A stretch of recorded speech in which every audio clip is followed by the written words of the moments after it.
We're gonna have our chaplain to bless the food and to bless the meeting tonight. But here's the deal, y'all know I already know which going with this should feel. I don't mind you guys eating, but if it becomes a kerfuffle back there, we're gonna let it rest.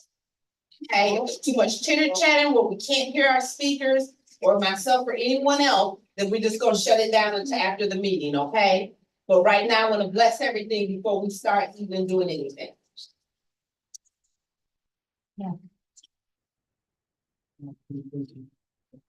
We just want to give honor and reverence for Commander Decker.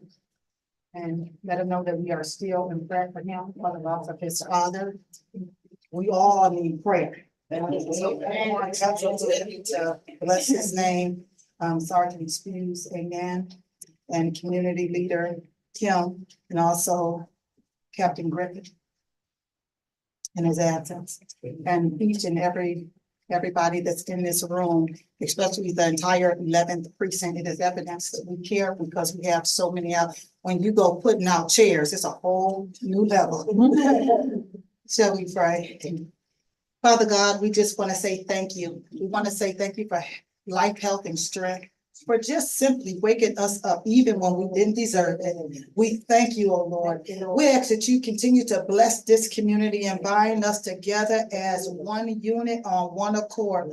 And Lord God, as we walk the streets of this community, you said, yea, though I walk through the valley of the shadow of death, I will fear no evil. And sometimes when we see things that's just unkind, some things we just don't understand. You said in Psalms, Lord, we will continue to cry out to the end of the earth. But when our heart is overwhelmed, lead us to the rock that is higher than us. Lord God, we thank you. We ask you to continue to bless this meeting, every speaker, every concern, Lord God, allow your will to be done. And at this time, Lord God, we ask you to bless the food that we are going to partake. Lord God, bless the hands that prepared it. And Lord God, we ask you to continue to bless us as a whole so we can go and grow. In the name of Jesus, we pray. Amen. Amen. I love when she opens up our prayer. Oh, yeah. Say the G much. I appreciate it, chaplain. We're gonna go ahead and get started. As you guys know, my name is Kim Jackson, president of 11th Precinct Police Community Relations Council. And over, of course, we don't have a vice president, we don't have a secretary, but then we do have my treasurer, Mr. Leon White, that has done a fabulous job. So thank you, Leon. I always appreciate it. What we're gonna do is we're gonna get right into the police report. And I always like to let them go first because anything could jump off and they may have to leave. So I'm gonna let Commander Decker take over. All right, how's everyone doing tonight? Good. I'll just give you some actual stuff. City's doing really good this year. We're kind of looking, it's over breath in there to come under 200 homicides, which so way so many people shot, but so that would be record-setting type of number from. We really started counting house or stats in the 60s. We've never been that low. Homicide in 2013 broke 300. And now we're looking to possibly break 200 or be close. So, the city's down in homicides, down in shootings. Unfortunately, number 11 is not quite down in homicides. We had 14 versus 10 last year. Down aggravated assaults, little uptick in sexual assault, CSCs lately. 30 this year versus 25. I can tell you, reading the reports and working with sex crimes, it's not a sexual predator. We don't have the boogeyman out there grabbing people. And those, unfortunately, a lot of sexual assaults are known people and kids involved are very ugly. But so on the good side, we don't have a sexual predator stay running around, but we are up in sexual assaults. We're down in non-fatal shootings, which is a good thing. 31 versus 35. Down in robberies, way down in carjacking. Our biggest thing is burglary. We're up about 34 burglaries this year from last year, 244 this year versus 210. Everything else, large things were right on the edge of motor vehicle theft. I will, just kind of an honest guy. Number 11, statistically, the east side of the city is down about, did I read this, about 5% overall crime, 8.7 for the entire city. So West Side's doing a little bit. Unfortunately, number 11 is like we're just kind of holding. We're right about that 1% or so better than last year. So our numbers aren't great. You know, a lot of community, especially when I look at that B&E number, that is such a hard crime to catch the B&E man. They're good at what they do. They're sneaky. And that's where the community is just one of the greatest resources. And it goes back to knowing your neighbor and loving your neighbor and calling the police to go, hey, my neighbor's gone and there's somebody in that backyard. And in my experience, I mean, that's the way I caught a lot of B&E guys when I was on the street. Didn't come from B&E alarms, it came from neighbors reporting, hey, there's somebody seen them go through the window. And that's just part of the community. It's everybody's got to be there to put all this number. About 15% up, I think, this year. Some down on Bangladesh community, but we're getting more and more. And now, B&E man, like I said, unfortunately they're good. We have suspects, and it's also hard to prove. You know, you almost have to catch them in the act. We do a lot of investigating work, some technology type work and stuff like that, but it still is more word of mouth than neighbors. So that's my biggest pitch out here. Touch a little bit on block parties. They've seemed to level out a little bit, and you know, I think block parties is a bad description. I heard it maybe a couple weeks ago. Illegal street parties. That's what it's all about. It's not block. They're illegal street parties. You know, I think some people are having them and they've gone out of control, but a lot of these have nothing to do with anybody near there. You know, somebody starts to hang out, they're making phone calls or social media, and then all of a sudden there's hundreds of people there. So that's, you know, going back to the 22 people or 21 people shot in 11th Precinct back right around 4th of July. A big emphasis on the city, and that's also a neighborhood issue. You know, that when you see that going, 911, they change priorities in 911 calls, and then it's top priority. We will respond. I guarantee we will respond. We put a lot of our staffing from here and the rest of the city, starting Saturday to Sunday nights, to leave the block parties, and you know, just see it. The numbers were staggering.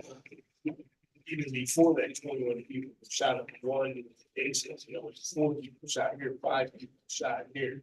Just a bad recipe. So get in the neighborhoods and get that out. And seeing people start congregating in the street, there's drinking going on. Please call 911. Guarantee we'll respond, and if we need to, we'll respond in force. Try to follow as fast as we can, so there's not an issue going out. That's pretty much my report. Any questions for me? You have any questions, any concerns? Yes, ma'am. Yes, sir. Ma'am, what about the nuisance abatement program? We have a particular house in my neighborhood. There's always something going on in there. The squatters, the noise is up loud. There's not a lot of houses around, so it's kind of dangerous. And I call in, they kind of know who it is. But I don't know. That's it. And this, the sergeant to my left will address that. And it's, you know, it's one of the. I've worked all over the city. All your community sides. Well, you better be doing something about it. I just need to get a letter from you to help me get these people. I don't know how a letter See I mean, me after, we on TV, so I want you to put that in. See me after the meeting, and then we'll get the information from. All right. Okay. What area of the burglar again? So we had a large crash down in the south end. Of our precinct, kind of bordered campus Raymond, very Bangladesh community down there. And if anybody has any influence in the Bangladesh community, they unfortunately, part of the culture are to leave their shoes outside. Well, unfortunately, when they leave with their shoes, it's almost like a green light for these BA guys that are, they do surveillance, they do counter surveillance, but as they're going through, there's people there, they have their shoes out, and then the next day they come, there's no shoes, means nobody's in the house. And we've seen that and really trying to communicate to that culture to try to change some things, it's a religious thing, and I understand that. I think there's a couple of things that we can help each other out on that. But we're gonna have a meeting actually with and try to just work some things. So we were getting targeted down there against the groups, we had to arrest them. Going through court battle, but yeah, probably, and we still doing it, would not surprise me.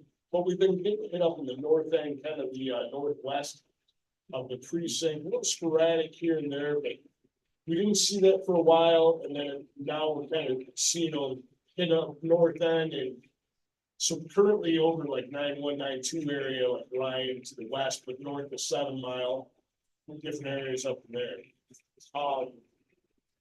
I wish I had all sorts of information there. They're sporadic, get a vehicle. I don't have any great information, it just is that 100% awareness. Especially when you're neighboring. But people that and trust care to be there, I'm gonna be out of town, keep an eye on my house. Somebody's coming over, my son's coming over on Tuesday, but in a red vehicle, anything, maybe what the police know.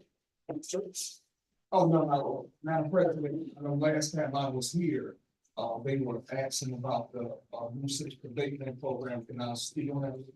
Just let the commander finish. Good with that, any other questions, did I answer your question at all then? That's currently what we're seeing.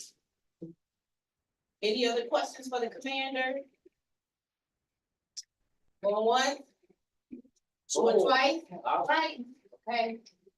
Not yet, you can go, and for all of you guys who don't know, this is our commissioner, Commissioner Banks, he's with our District 3, so. You can give us some info, if you like, you can go up to the podium. No. Okay. I remember last time I was here, they asked me to bring, some information back about the nuisance abatement program. They do still have the nuisance abatement program. It's still in effect. I talked to Deputy Chief, Detroit Police Commissioner, sit on the board with, Chief White, Deputy Chief, Stewart. They still have the program there, so they are still enforcing. It's still in high gear, they still enforce it, so they do have. Thank you. All right, thank you.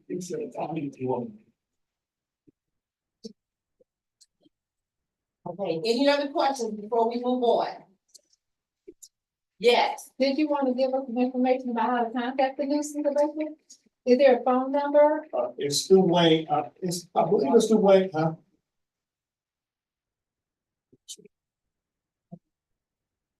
Yes, the law department, Law Department of Wayne County or City of Detroit? City of Detroit. Okay.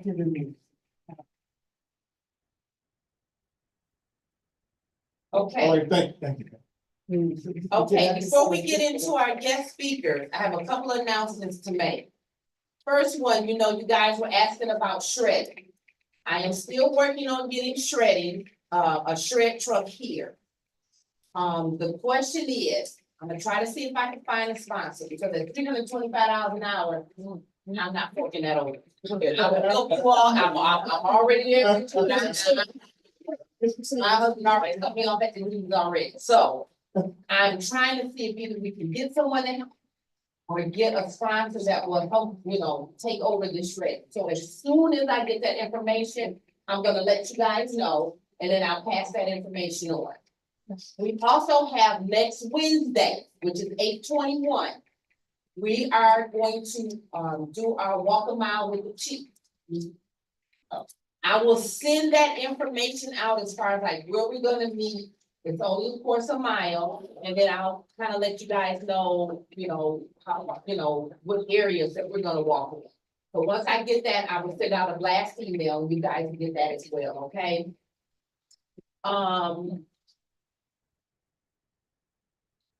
I think we talked about the probate assistant last month. Just in case you guys did not get the phone number, I am gonna provide that to you again. And I know I have Kiana Sessoms on. So she may have more to add, even though she's not with the, Eric Screed's office, she may have more information to give, but I'm just gonna give you guys the phone number. So you will have it, and this is gonna be for probate assistant. It's gonna be 313-224-5706. 313-224-5706. And then you have the, ask the treasurer, his tomorrow. And it's gonna be at 6 o'clock. If you don't have the information, like the Zoom link, I do have the email that was sent out, and I can share it with you guys. But I'm gonna give you some numbers just in case you don't wanna join, but you have questions you need to ask.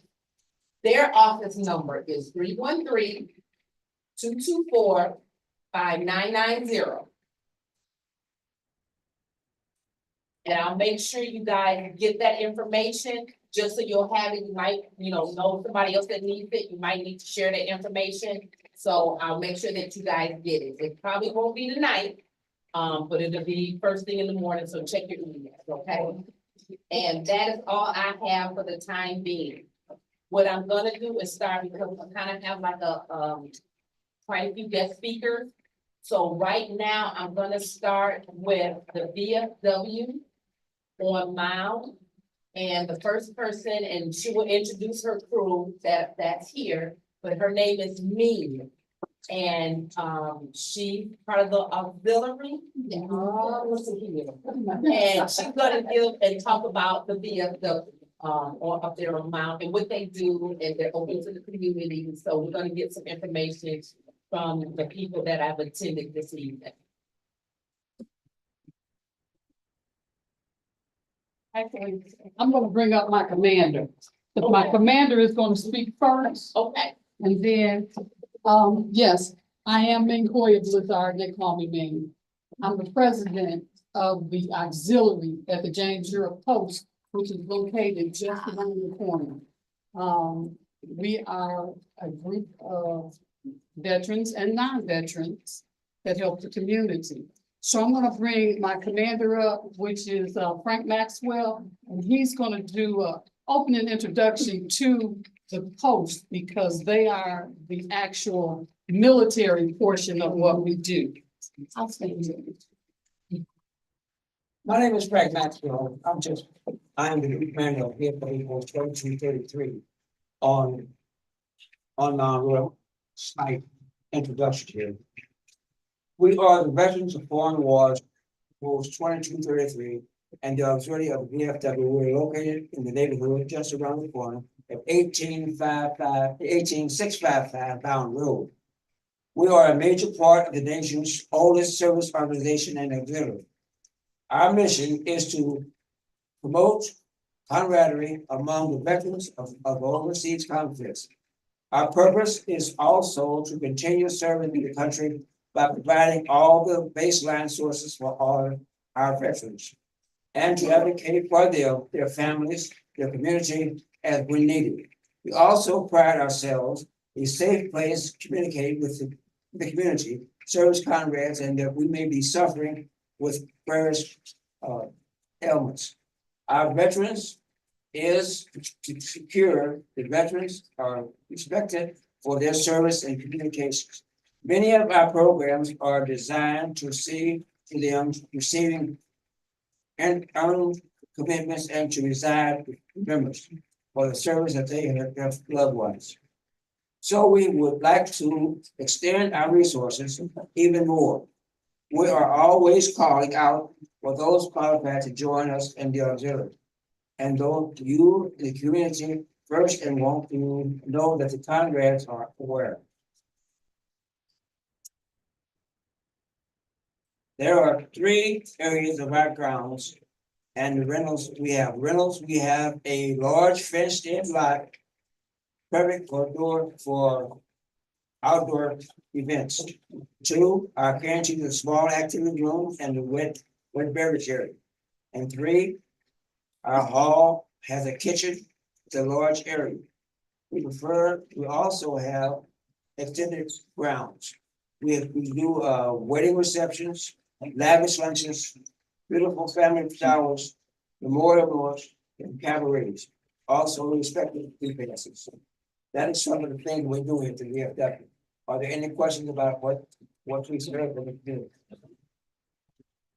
In that If you case, guys don't know, I'm sorry to cut you off. This is where they allow us to do our community Christmas party in December. Beautiful place, nice and intimate, a nice area for, just a small group to gather. Say you guys need to do a nice little meeting. And then you have a large area which has a beautiful kitchen. Always clean in it. That's why I have no problem with going there because I know it's always super clean. But this is where we have our Christmas party and they do a great job, in helping us. all right, if there's no other questions, I'd like to turn the meeting back over to my auxiliary, main guardian. First I'd like to say that, we do have a lot of members that are here today, and I just want our members just to stand and let you know what we look like, so even if you have some questions that you might wanna, say, we got some of the men that belong to the post and the ladies that belong to the auxiliary that are here. Okay, thank you, guys. Actually, the auxiliary is a support system for the post. The posts are actually service members, men or women, that, you have a thought? How about that? Okay, servicemen or women that may have been in some kind of foreign war. That is the only way that you can be eligible to get into the post. However, I was in service, I was in the Air Force, but I never stepped on foreign ground. So I can only be a member of the auxiliary. And you can be a member, would be if any person in your family, be it husband, wife, grandparent, son or daughter, that may have been in the military that qualified. Number one, from their DD 214, you would be able to know if they've stepped on foreign ground. Okay, during a combat, but it has to be combat eligible. That would entitle you to be eligible to join the auxiliary. Okay, and all it is fill out an application, and we have lots of things that we're a volunteer service, and what we do is we serve or we bridge the gap from the military to the civilians. Okay. We do hospital visits, we celebrate buddy poppies, we do veteran and family, I'm outreach committee person. So I do a lot of volunteering, even right here in the 11th Precinct. You guys come over to me when you have a function, but I come over here to you when there's a function also. I've worked with Kim, Sergeant Spruce, Officer Williams, Officer G. Rob. I know all the guys and we come over and we volunteer over here as well. So we want you to know that we are here in the community and we are available to assist you in all kinds of ways. If you know that there's a veteran out there that's not getting their benefits, we're there to help them with things like that.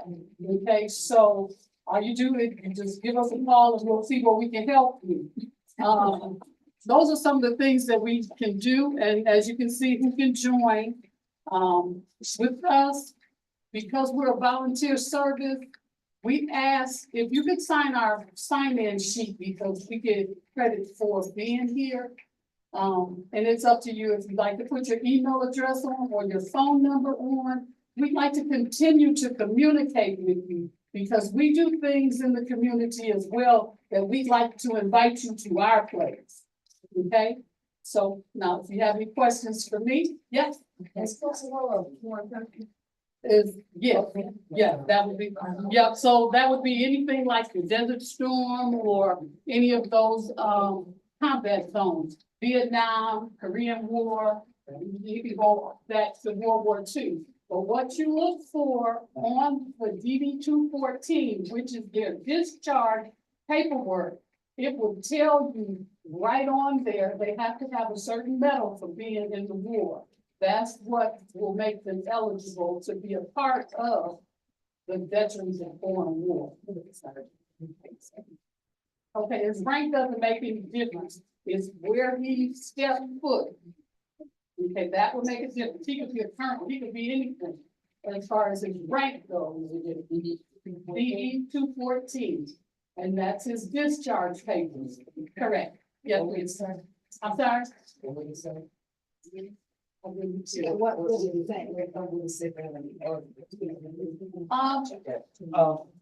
Veterans of foreign wars are Quiet, please. those veterans who have served in a combat zone in a foreign country such as Korea, Vietnam, Afghanistan.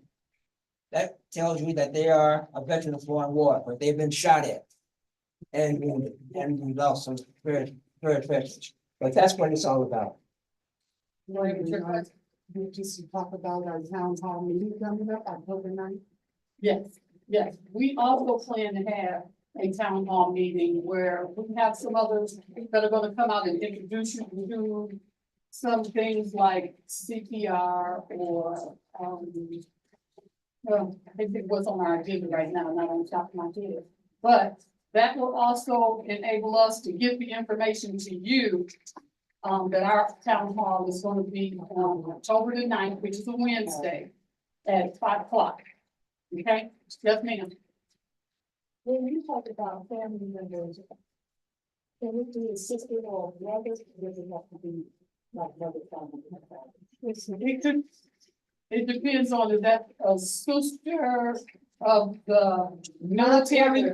Was in Korea and then DNC. Yeah, you are, that you would be eligible. Okay, very good. Yeah, Okay, thank you. yeah. They are called Gold Star families. Right, okay, so, if you have any question about, you can't find the DD 214, they have an advocate at the VSO. John Dingle, hospital downtown on John Ross. You can go down there and talk to the service officer and they'll be able to ascertain your DD 214. Yeah. It's in the federal building also. Yes, with the address one more time. That is 18655 Mount Road. We are really literally around the corner. You go up and down to Mount Road, you make a left, and you're gonna have to make a Michigan U to get back to us. Okay, we're a little gold building with, a nice little awning on the front. Okay, we're available for rental services, so, please give us a call. I think we had the phone number too. If you like, 313-893-9801. Yep, 313-893-9801. If we want to start the 3-hour room. No, No. Do we have any other questions? no other questions? Thank you. Thank you so much. If you don't mind, I'm gonna pass my, she around. Do you want to introduce your group? Everyone that's here, you want to do that? I am very proud of my group. Yes. I am the president of the auxiliary. My secretary is Joanna Hollywoods. I have a member, which is Cal Lester Arnold Smith. Smith Arnold, yes, okay, I have my Buddy Poppy chairperson, which is Pam Dewberry. I have my senior vice, my senior vice, which is Cynthia Well. Okay, then we do have, and my mom back there. Okay, yeah, and I have another member, she's with legislature, that's Brenda Hawkins back there. Yep, and hospital, yes, yep, hospital. And we also have our quartermaster here, from Conrad and Henry County. Thank you so much. I appreciate that. Thank you for, letting us know that you guys are here and ready to work with. Thanks for having us. Absolutely. Will you guys be here to the end of the meeting? I'm Will you guys be here to the end of the meeting? Yeah, I'll Just be, in case there's any questions that may come up. Okay. certainly will. Okay, sounds good. Next on the list, we have Alicia Strong. And she is a project consultant with Exabree's office. You got any good news, anything you want to share? You come on up here and. I don't know if I'm the share of the best news, but. If you have news that can help us, how about that? That can help us. For starters, good evening, everyone. I hope everyone is doing well this evening. So as stated, I'm Alicia Strong from the Treasurer's Office. So I don't know if we have the best news going on, but currently we are foreclosing on tax year 2022. First responders, if you are one, if you need to come see us, there is no down payment for first responders in Wayne County. Police, fire, EMS, or healthcare, there is no deposit. As you all know, we have several payment plans available. Right now, coming down, if you need to get on a payment plan, your down payment, if you qualify for a down payment, is 10%. It only gets higher from this point forward. All right, starting in November, it goes up 20. December goes up 30. And so on and so on, but it stops in February at the 50%. So that's what you're gonna need as a down payment, but remember, the lower you can get your down payment, because that interest doesn't stop. And as you all know, it's like 18% a month. Again, we ask that you make an appointment. August 21st is our Ask the Treasurer Zoom. I have some handouts on that as well. And in November, we have our annual Veterans Resource Fair, November 21st. That is the largest in the state. It will be just about veterans and resources for them. It is not a stand down. It is just a Veterans Resource Fair. And again, we are foreclosing on 2022. Also, last but not least, one thing, if your income requirement,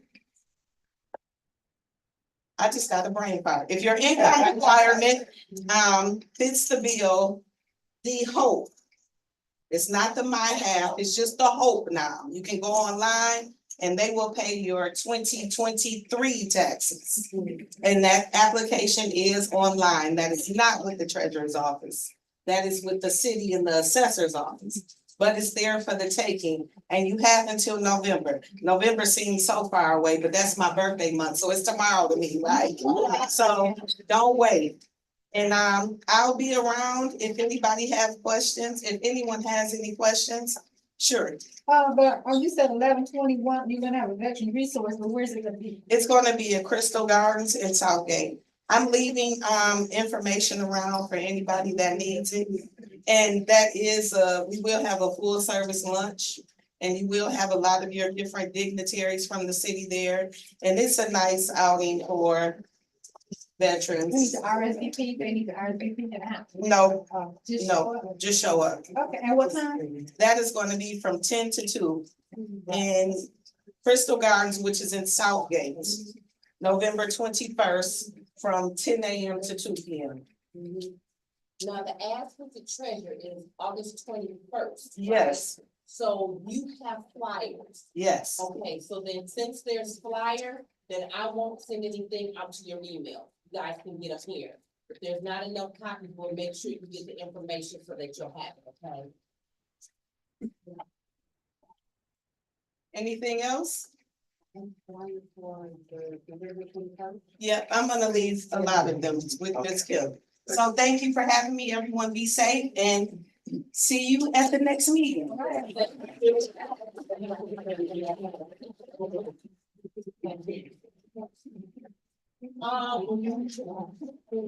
Before we get into our next speaker. Okay, so hold that thought for 1 second. I'm going to bring the baby. And go to the podium. Because I know you're gonna speak to someone, so, well. All right, hello, everyone.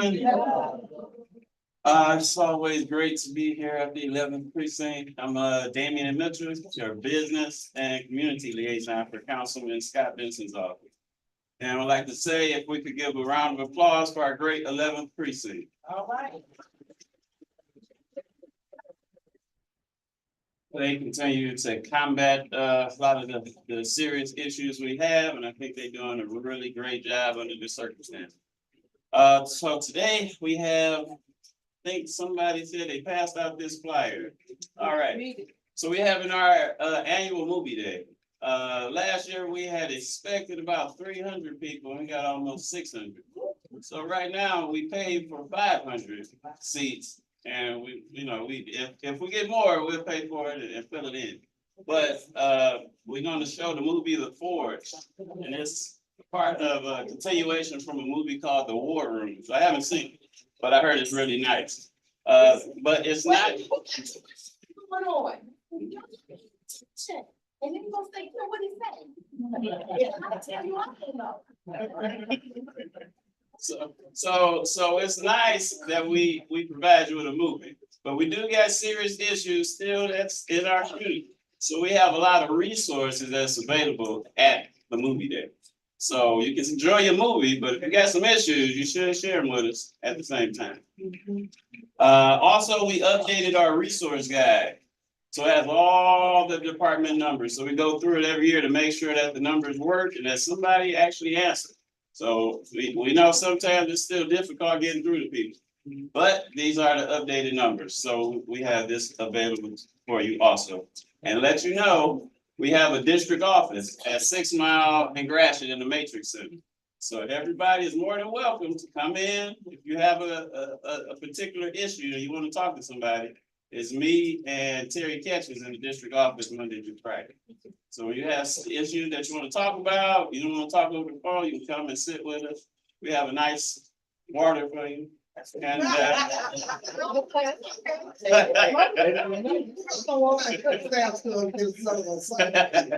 but we definitely work for you and we definitely value the community. So that's all I have to say. We appreciate you and I appreciate having an opportunity to work for you. Thank you. Thank you.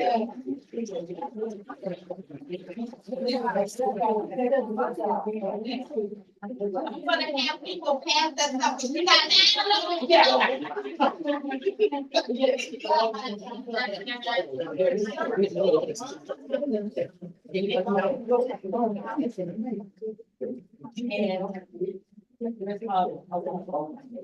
I can help. Thank you.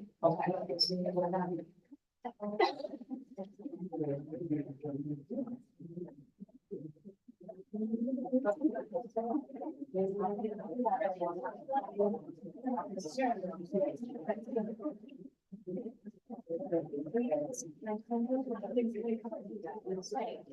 I'm trying to see the screen. I'm see who's up here.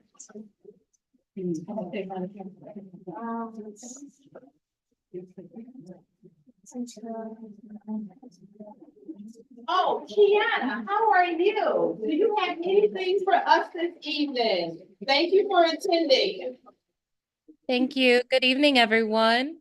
Good evening. I hope everyone is doing well and enjoying the nice weather that we've had this week. It's been different. It's not a lot of rain, which has been nice because I know that we've had some rainy weeks prior to. But I do have a couple of updates I want to share with you all. First off, my name's Kiana Sessoms. I'm the District 3 manager with the Department of Neighborhoods, Mayor's Office. I serve the district with my co-partner, Kenzie Current, who is the deputy manager through the Department of Neighborhoods. And you also are lucky to have a business liaison we work with as well, Muhit Abdul, and he serves business arm of the district and supports either current business owners that are operating or those that are seeking to operate in a brick and mortar. Um, so if you all were not a part of the mayor's charter meeting that was about 2.5 weeks ago or such, there was an announcement made by DWSD about the new Easy Pay plan aimed at helping customers pay off past due balance to keep their water services flowing. The down payment is only $10 for any customer with a past due balance, no matter their total balance and their income, which is huge because a lot of times we know payment plans go by income as well as other guidelines. So this particular one does not. And the remaining balance is spread over 36 months in addition to current monthly bills. So it protects you from water shutoff, and there's no penalties or interest once you enter into that plan. So we're really excited about this particular this water easy pay plan. Want to make sure that the residents get the word out. If you know someone who's in need of getting onto this payment plan or could benefit from this, please share this information. And also, if you are interested in learning more about how the plan works or you want to enroll in the plan, you can call 313-267-8000 and say Easy Pay.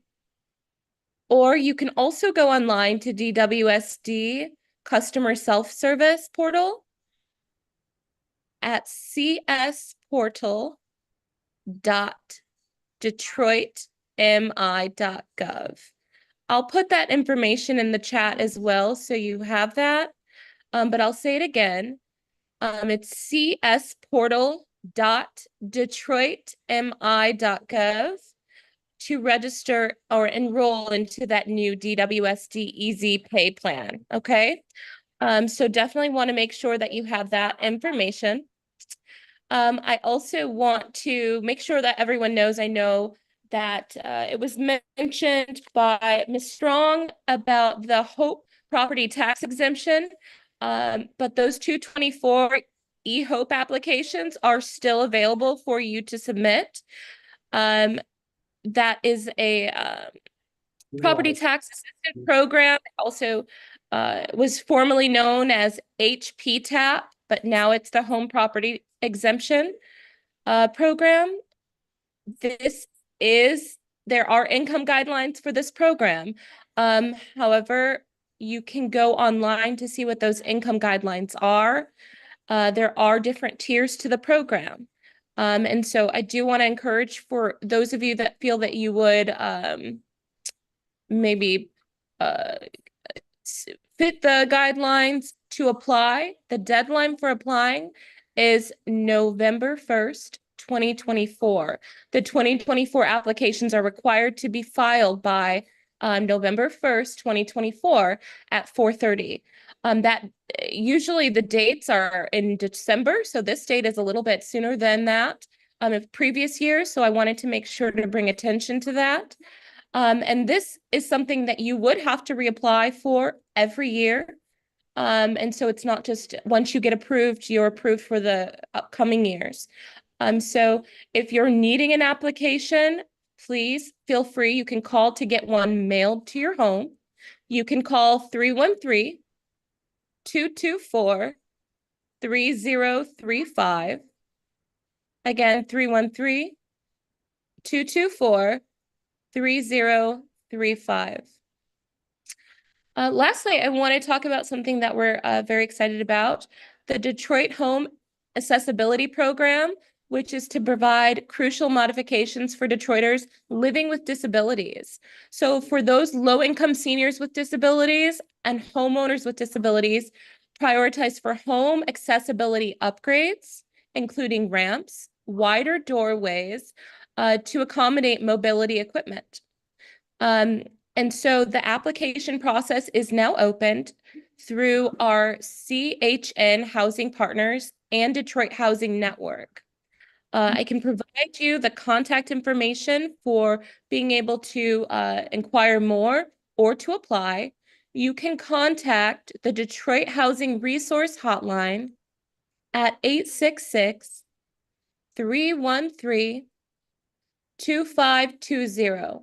Again, it's 866-313-2520. And applicants must submit an eligibility form to qualify. And so I'm thinking, I don't know how many they're going to be able to provide, but I think it's a minimum of 250 homes. So if you feel that you or a family member or a neighbor, could qualify, I encourage you to apply sooner than later. Lastly, I want to be able to share with you that the health department has a satellite hub at the Samaritan Center, which is expanding its health services for us on the east side. So for those of you that aren't familiar with the Samaritan Center, it's located at 5555 Connor Street. And here they're going to be offering immunizations for kids and adults, lead screenings, plus additional resources for wraparound services. The health department will continue to provide their WIC support and services at Samaritan, but this is just expanding their supportive services to reach more families. So this satellite center will operate weekdays and will be staffed by I think the health department clinicians. And so we hope that if you're in need of services, feel free to go and visit them. They're operating between the hours of 9 a.m. to 4:30 p.m. And if you'd like more information, please feel free to call 313-876-4554. That is all the information that I have aside from the last thing. Our District 3 meeting is hosted every fourth Tuesday at 6 p.m. We are scheduled to be in person again this month at Lasky Recreation Center. However, I did speak with the director there, and they may be under renovation, so that location may possibly change. You will be notified via email with a flyer of that information. And if you're not receiving text updates or emails, I encourage you to please, you can either text 468-311 and put in District 3 in the subject, and you'll start to receive updates in relationship to District 3 news and information.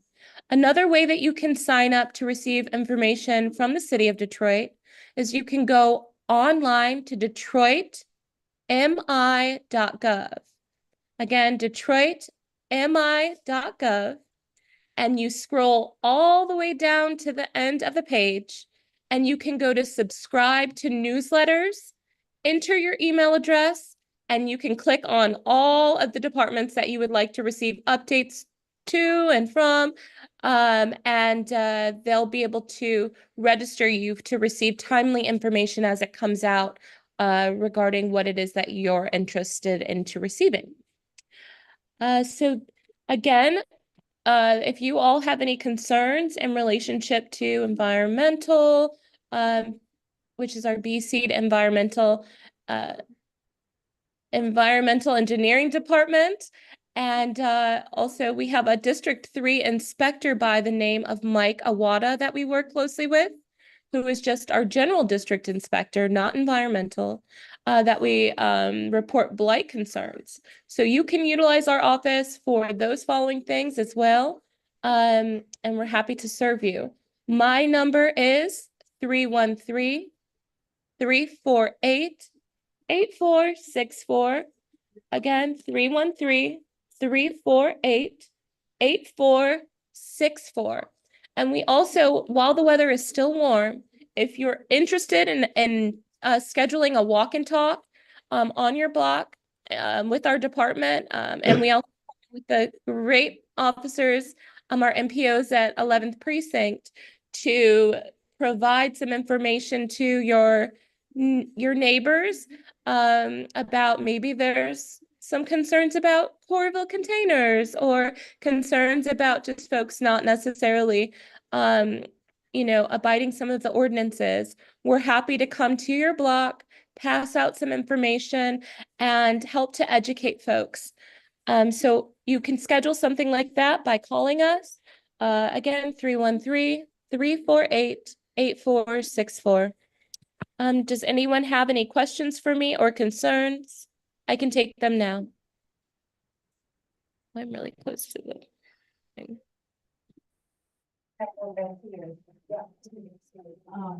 For the home improvement, I was aware of today that they want your house insurance to be at least 3,500. I found out today, they want me to have my insurance 3,500, and that makes a big difference in my insurance bill.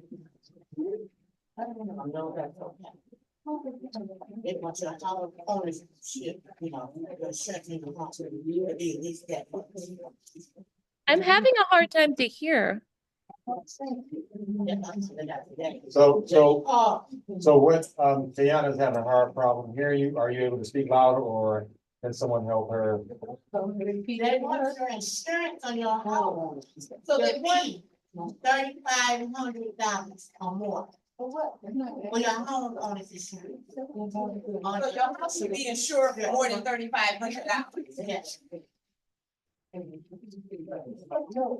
I don't know if I would be the right department to speak with in relationship to a homeowner's concern about insurance. That may be something that you want to speak with your insurance provider. I'm not really sure what the concern, not concern, but the complaint is.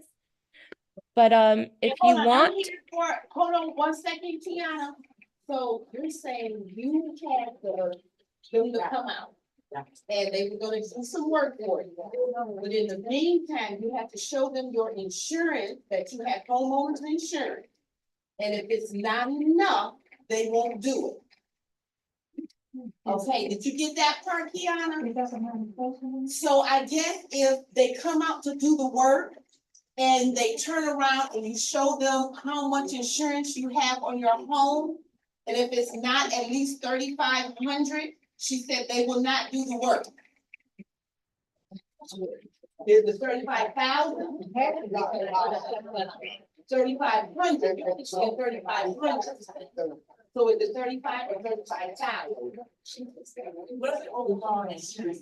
So now we 35. So it's probably 35,000. Okay, so it has to be at least 35,000. Right. What has to be 35? They're saying, okay, hold on, we're talking here. So here's the deal. She's saying that she wanted some work done on her home. On the rentability program, correct. Okay. She said, but what they wanted to see is how much insurance she has on her home. If it's not at least 35,000, then they won't, she said they won't do it. Do you know anything about that?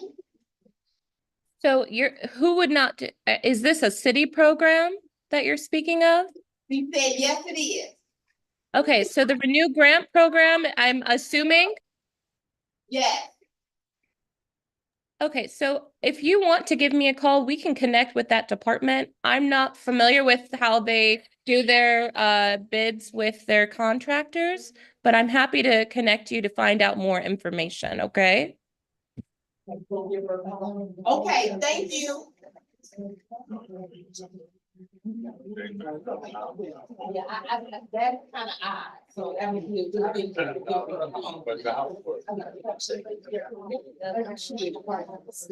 Okay, we have another question. But we already know if you made $100 over the problem we have, we're not gonna get anything anyway. We're not gonna do that. Do we have any other questions or concerns? Yes, ma'am. Just, I want to thank her for helping me get that, concrete fixed in front of my house. I talked to her and a week later, it was fixing the concrete, so thank you so much.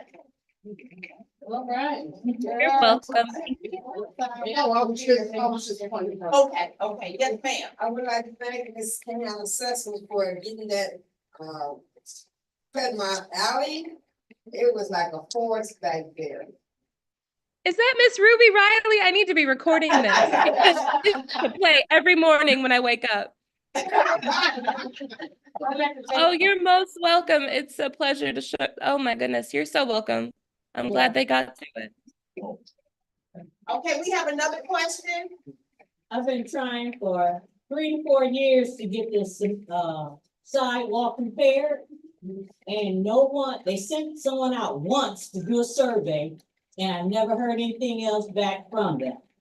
As a senior, I understand we're supposed to have top priority, something like that. Yeah, so if you could provide your address, or if you want to give me a call, is there a tree in front of that sidewalk? There was a tree, they took the tree down, but the roots from the tree lifted up the sidewalk. Okay. And I called several times and been doing that for about 3 to 4 years, and I still have not had anyone to come out and take care of that. They did cut the tree down. Yeah, it is. Okay. It's unsafe, kids. I have a park about 200 and 300 feet from me. Kids are always going past the house, and then they take it as something to play with their bike, or they jumping on it, and it's horrible. It's a safe, so I and for myself, as a senior. Yeah, we're supposed to take care of the seniors. So yeah, so I understand the frustration. I personally understand. What I would be happy to do is follow up with the sidewalk department for you. All I would need is to get some information. Do you have my number? Yes, I wrote it down. If you wouldn't mind either giving me a call so I can get that information from you, please, that would be greatly appreciated. Will do, thank you. Thank you very much. Okay, we have another question. Another question coming, it took me 2 years to get that talk to her. I kept calling on her to get it done, I was saying, nobody do it. As soon as I talked to her, 2 weeks later, they got that doing the whole block. Yeah. I kind of sad that I had to wait 2 years to get that fixed. Very true. Yes, ma'am. Well, kids say they are redoing the sidewalks from Ryan and 7 Mile and going east. My street is about to happen in 10 days. The streets in the hill, off the 7 Mile Ryan. Do we have any other questions? One in the back. To your left. Yes, ma'am. Is it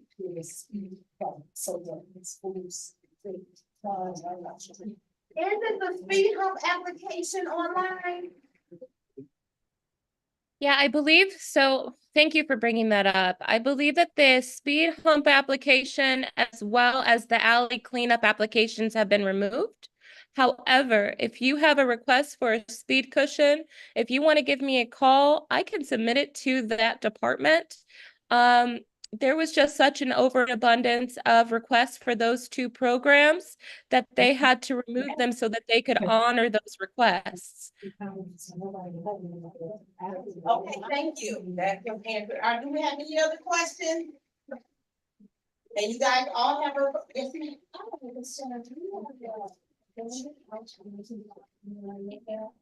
Can you speak up, because I know she's having a hard time. I'm sorry, I have a concern about an abandoned house around the block from me. I don't know if it's a land bank owned house, but some people are letting their dogs sleep on the porch. It's the grass hasn't been cutting well, and the dogs are starving. You can literally see the bones, they can't hardly stand. I've called twice. I called twice, another neighbor called once, and Humane Society keeps saying that they're coming out with animal control, we call animal control. The dog can barely stand, and he's tied around a pillar of the porch, so he can't go far or he'll choke himself. And I'm just wondering what can be done about how. So if I hear you correctly, you stated that there's a house that is abandoned, that has dogs. Two dogs, I believe, one tied up. Is that correct? It's two actually tied up. Two that are tied up? Okay. And the house has been like vacant for a while. I don't know if it's owned by the land bank or not, but they're calling. I've called a couple of times, another neighbor called a couple of times. And by the time animal control get out there, the dog's probably dead. Well, do you, Go phone numbers. do you have an address? I'm sorry, say For that the, again. do you have an address for the location so I can contact animal control? Yes, it's 188-111, I'm sorry, 18811 Cardone. Okay, I'm going to read it back because I want to make sure that I'm getting this correct because it's a little challenging hearing. 18811 Cardone. Correct. Okay, thank you so much.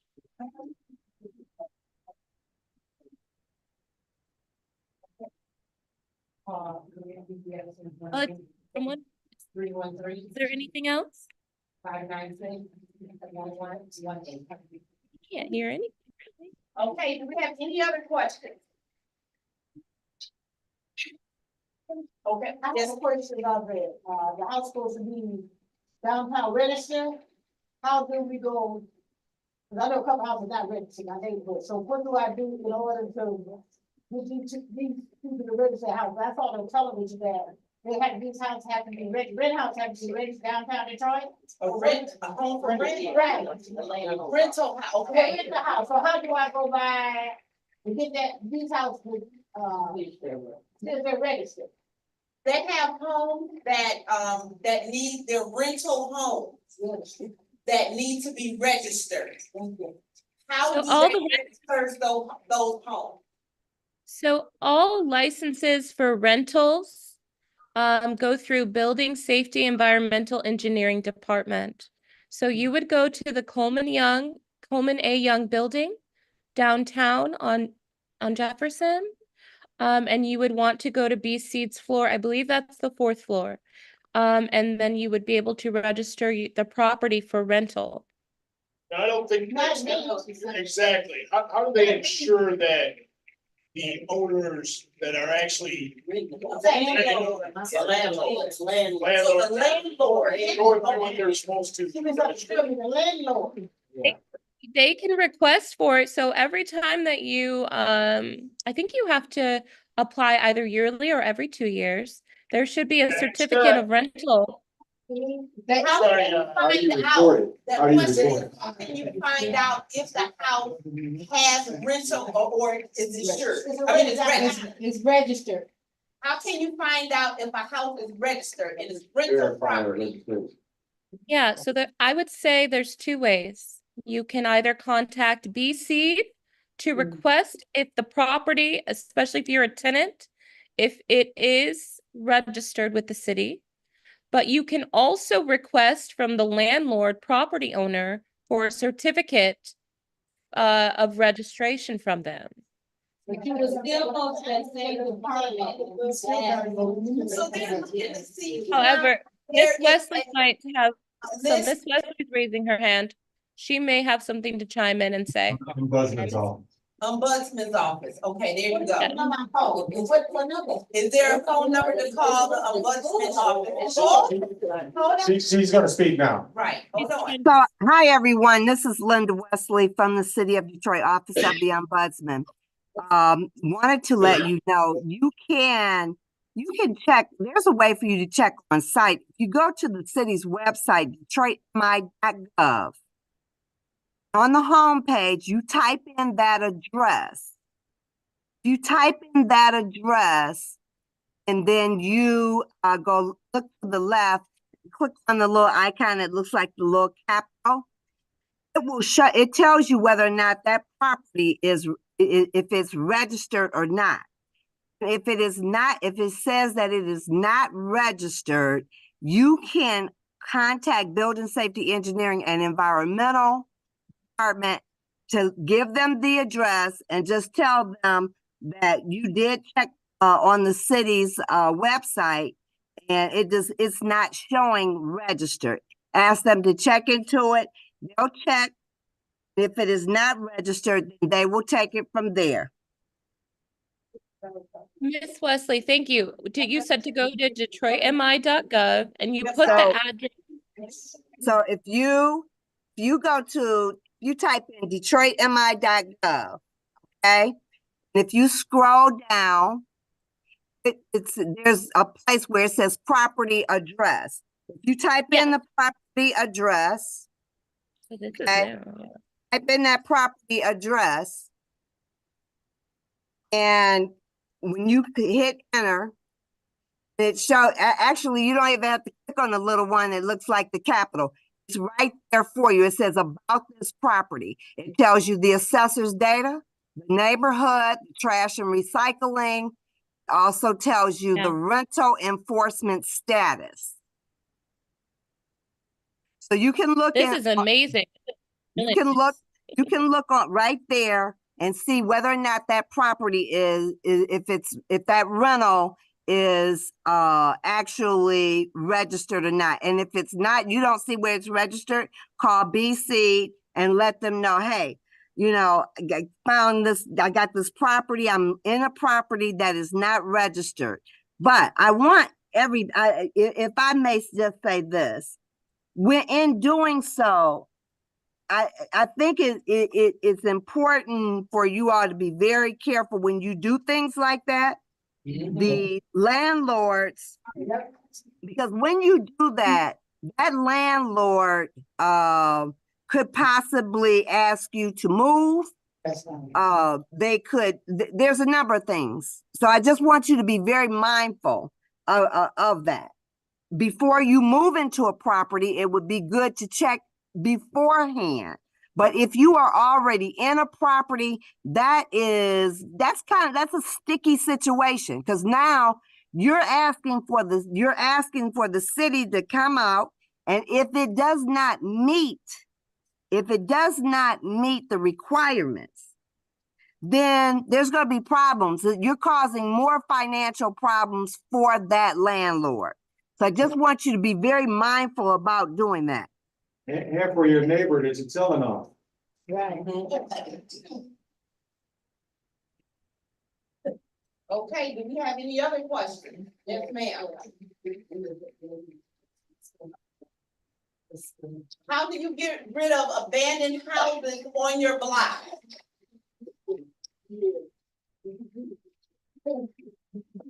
That's a very layered question. How do you get rid of abandoned houses on your block? So that could be a whole presentation.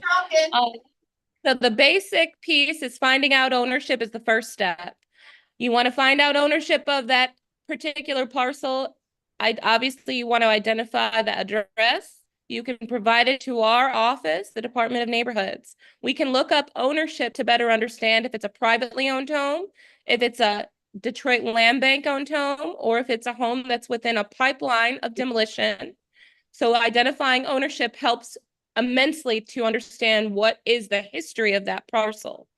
Next, it's figuring out where it is within any of those particular buckets. Now, if it's a privately owned home, that property can be nuisance abatement property, we could put a legal action with the department, and they could go and take that landlord to court, or landowner to court, to get that property in compliance, or the city can take the property from them.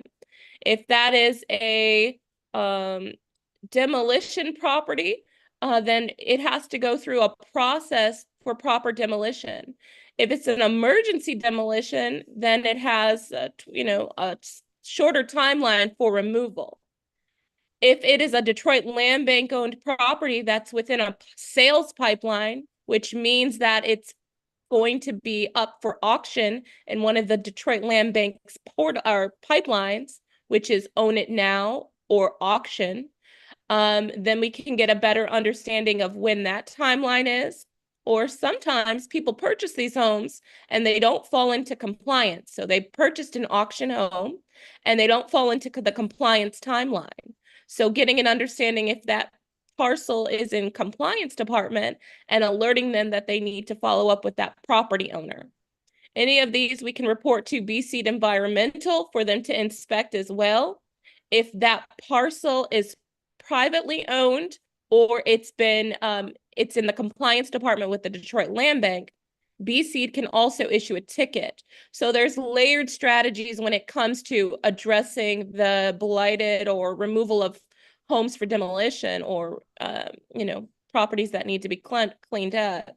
But it's really about getting a snapshot of what is the history and information on the block to better understand what's next.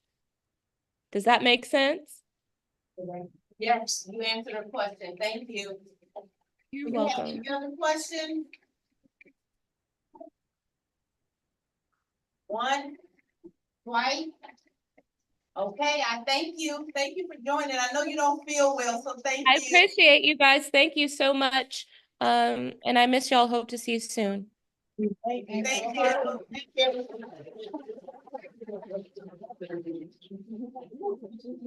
We have Miss Garcia here, and she's going to speak on solar panels. Sustainability. Okay. Yes. Hi, everybody. Good evening. It's already evening. I'm gonna give you some information, ask you a few questions, and then I'm gonna give a presentation about the city of Detroit. Okay, so again, my name is Raquel Garcia. I'm from Southwest Detroit Environmental Vision. We've been working on the reduction of emissions since 1994. This was at a time when only Southwest Detroit really was experiencing a lot of the pollution. There's a lot of industry down the river. We have 19 very large industries down the river. It's an environmental justice community. There's 10,000 trucks that cross the Ambassador Bridge every day. How many people knew that? That's a lot of trucks, right? Yeah. 10,000. And we have a second bridge coming up. So maybe that's 20,000 trucks and maybe is it, fall, like middle of next year, right? So it's caused a lot of pollution. There was a time when a lot of the emissions had lead in it. So all of the soil around the area, the parks, everything were leaded. So a lot of the projects that come up, when you see a beautiful park, not only in Southwest, anywhere, chances are they've remediated the land, right? And so, but the thing is that that was 30 years ago when there was a lot of trucks in Southwest. How many of you see trucks, big diesel trucks, maybe even on your residential streets? Nearby, Yeah, it used to be that it was off the highways through Southwest, but now they're kind of all over the city, right? The good news is that the city is working on a truck route. So no truck should be on a residential street. Unless they're delivering something to you or a store right next to you, they should not be crossing or using them as shortcuts. We see a lot of rattling of windows, broken basements. They will keep you up at night. So that's one thing that we're working on. So here's a little bit of other news. Because of this, because of the bridges and the one in Port Huron. We are a logistics city. We're a logistics center. So a lot of people that own these logistics centers, they go, what should I be? Close to the bridges, right? Close to the highways. So on the east side, on Connor, how many of you have driven by big, I don't want to say their names, big corporations?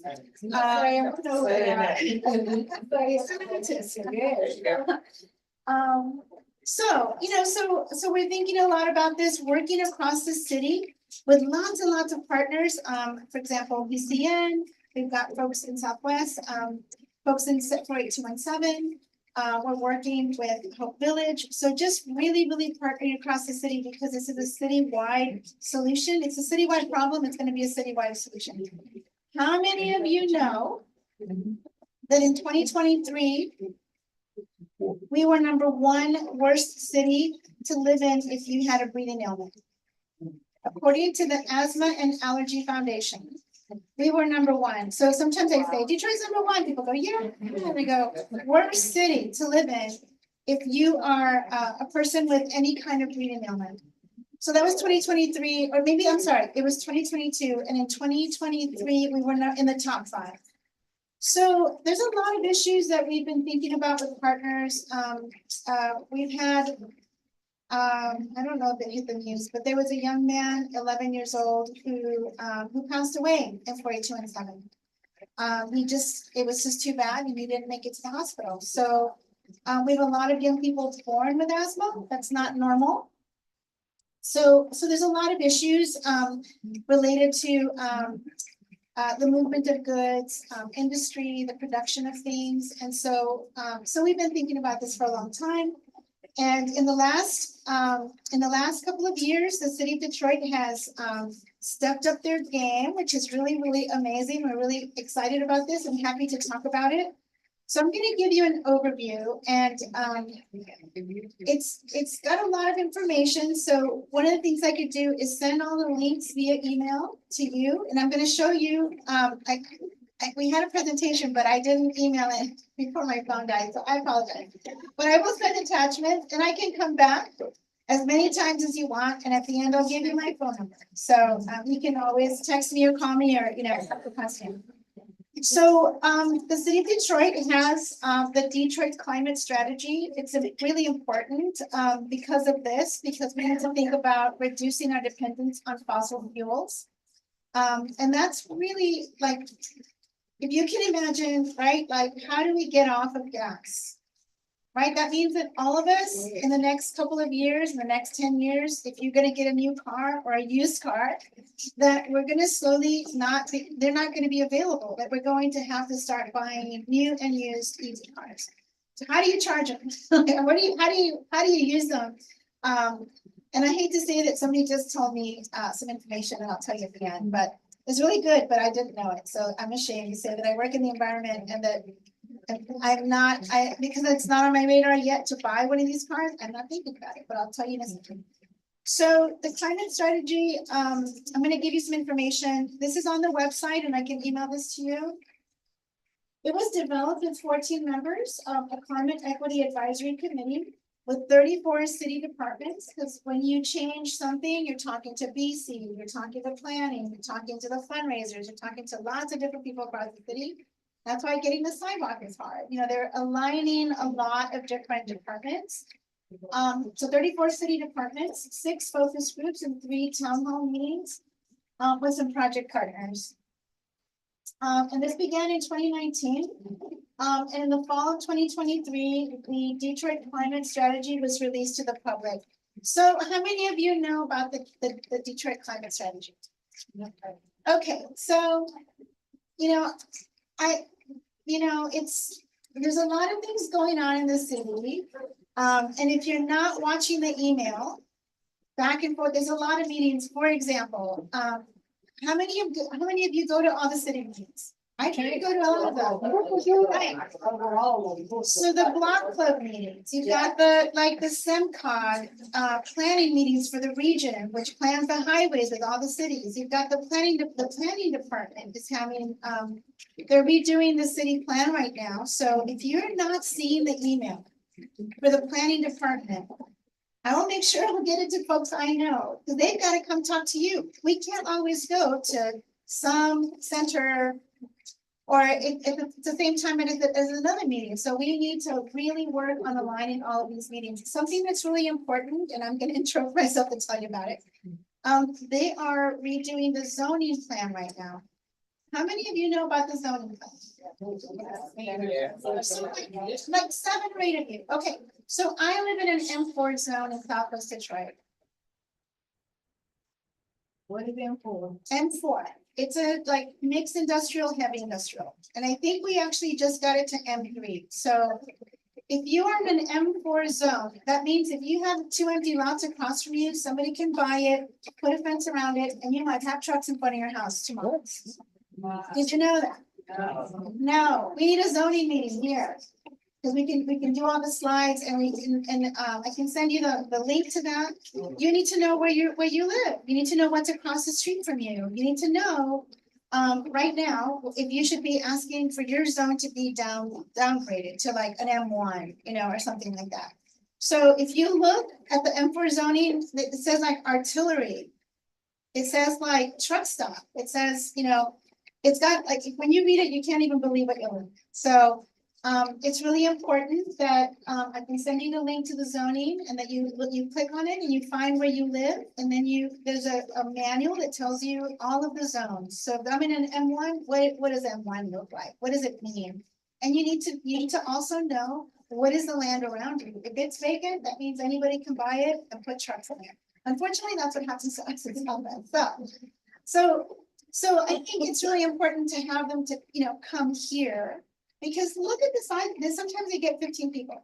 There's already 15 people just right here. So they would love to come here and tell you all this information and get your feedback and, and engage with you. So I have a lot of things to send over to the to the group.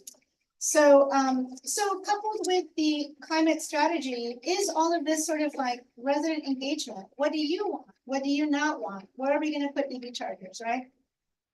So the thing is that we're just beginning to talk about the climate strategy. So there will be a lot of these meetings that I'm talking about. The 4 main strategies, and I can't believe I apologize that I'm showing you an 8x11 piece of paper, but I'm going to email you the presentation. Transition to clean energy. So those are the solar power projects that we're talking about with the city of Detroit. Increasing sustainable mobility. I have a lot to say about that, but I won't. Accelerating energy efficiency and reducing waste. And prioritizing, somebody said it earlier, vulnerable residents. We're seeing increased flooding.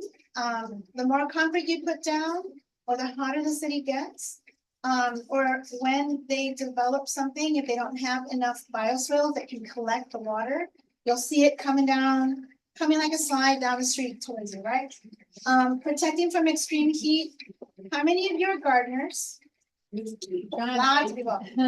Do you ever watch the rain and go, yeah, we're gonna get some rain, and then it comes and then it splits up and it goes around Detroit? We live in a heat bubble. We need more trees, we need more green spaces, we need more bioswales. When they do large scale development, they should have green islands inside of them. They should have trees around them. No more concrete, just straight concrete, right? So transitioning to clean energy, that means the solar power project. And something that's related to that is, I'm gonna show it to you. November of 2023, there was an energy and water benchmarking ordinance. So large buildings, certain buildings of certain sizes have to track how much energy they use, how much water they use. They have to think about strategies for reducing energy. And the story I like to say to talk about this, reducing even our own personal footprint, not just large buildings, is I know a family that doesn't have any insulation. Their house, it's very thin. In some windows, you can kind of go like this and you can see sunlight. Has anybody seen windows like that where like it needs caulking? They work so hard to heat that house just to have that energy needed. So you're just paying to heat a house, like we need more, weatherization and more, and also it reduces the pool, so if you're heating a house or cooling a house, and there's lots of houses like that, and then we have a freeze or a deep, or very, extreme heat, now we're all trying to cool the house at once, and then the power goes out, because we don't actually have, I think it's hotter and hotter in Detroit, the grid yet to provide enough of that power. So pulling all of the municipal buildings off of the grid and making them solar leaves more power for emergencies in hospitals and homes and for seniors and for cooling centers. So that's what's going on with the solar project. We're trying to like even it out and distribute it in a different way. So so that's a clean energy. We're also doing sustainable, increasing sustainable mobility. And the story I have about that is there is a logistics center literally behind my house. And there's all these really cute young people that are taking Ubers. So you're working 8 hours just to pay someone to drive you 3 miles. What if we had more scooters? What if we had more bikes? What if we had a car share? What if we could organize more driving together, sharing of rides, sharing of cars, micromobility? I worked at the college for many, many years, and same thing as the heat story that I told you. I watched so many people work really hard for a $700 car and a $500 insurance bill. What could you do with $1,100? Buy a house, go on vacation, eat better, all kinds of stuff, right? So, so we tell young people, before you go buy a car, we want you to do that, but we don't want it to be a barrier or a strain on your budget, I would rather have somebody buy a house than a car, because that'll last forever, right? So, so we're talking about lots of micromobility. One of the projects that we are working on is we're buying empty lots and we're going to put EV chargers that are shared with the community, because many houses are really close together and there's no way to park a car between them. So we're going to do a lot of community owned, so all the profit goes to the people. So now we can help fix like somebody's roof, or just we want people to own stuff. We want people to own land and stuff. So very excited about that project, and we're trying to share it with other communities. Because I think the land in Detroit belongs to people. So we're accelerating energy efficiency and reducing waste. That's what I told you about earlier. That's the big ordinance that the city put in, which is just state of the art. Many cities have it. It's not punitive. Nobody's going to say, if you want to build, you're in trouble. It's going to say, there are so many partners that can sign up with you to help you get there. Oh my God, there's so many grants right now from the EPA. Have you seen it in the news? The BIL, the bipartisan infrastructure law, and the other one, which I'm not forgetting right now, BIL, what's the other one? The IRA. That is all designed to help cities get money to do these clean energy projects. And through that, energy efficiency, weatherization is all for the people, because we are all of Detroit is an environmental zone, environmental justice zone. We are all breathing really bad air. We all qualify for these funds. That's why you're seeing the city of Detroit doing so many really great things right now with residents. I know I'm talking really fast and I'm giving you a lot of information, so I can come back. And then prioritizing vulnerable residents. So you're going to see a lot of centers. There's one right now. Has anybody been to? It's on the east side, right off of Connor. They've got a resilience, the Lennox, and it's right by the water. And if the power goes out, you can go charge your phone. If you have medical equipment and you need to charge it or plug it in, you can go to the Lennox Center. It does cooling. It does if you need to get warm. They have resources. They have food. I mean, it's a resilience hub, and they're going to do a few more in Detroit. That's really exciting. So, and so. Yeah, so these all have 3-year targets. All of this work has 3-year targets, and this is what I can email to you because it's too much. It's the why, but this is the how. There are so many maps, so many details, so many partners across the city, like nonprofits like myself, like ECN on the east side, they're working on grants to help residents fix their houses in Southwest Detroit. We have at least 3 organizations right now working on federal grants to do resiliency in people's homes. So if the city runs out of money, we're hoping that nonprofits will have the money. So if you're not talking to somebody in the area, we need to find somebody that is applying for these grants.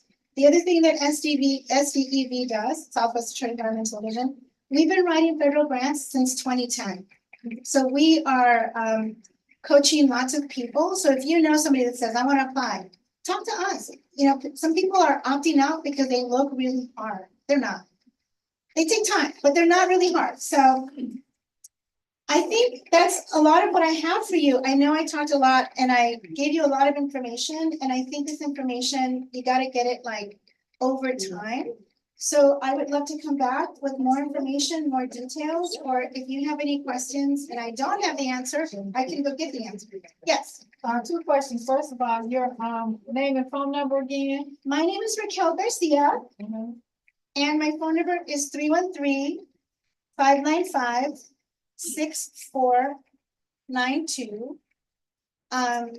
And we get lots of questions, and sometimes we refer them out to partners, but you know, just I think if I don't pick up, text me, because that means I'm in the meeting. So don't not call back. Just text me first. So 313-595-6492.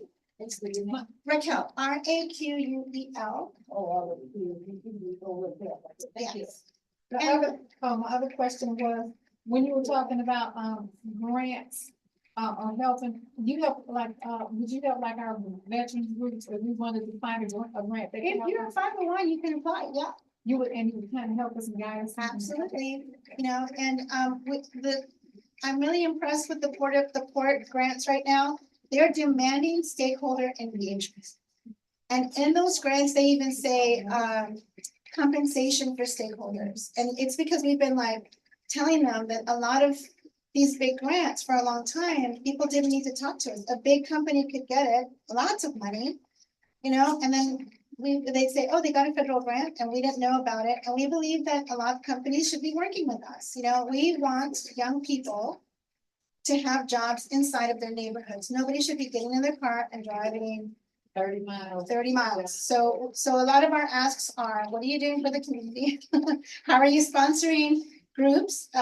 She mentioned earlier that you wanted, I was gonna say, you wanted a shredding truck. I could probably get it sponsored for you. There's a lot of companies that are looking for opportunities to engage residents, and then we need to show up, right? Because a lot of the things that happen without us is because we didn't know about the meeting, so.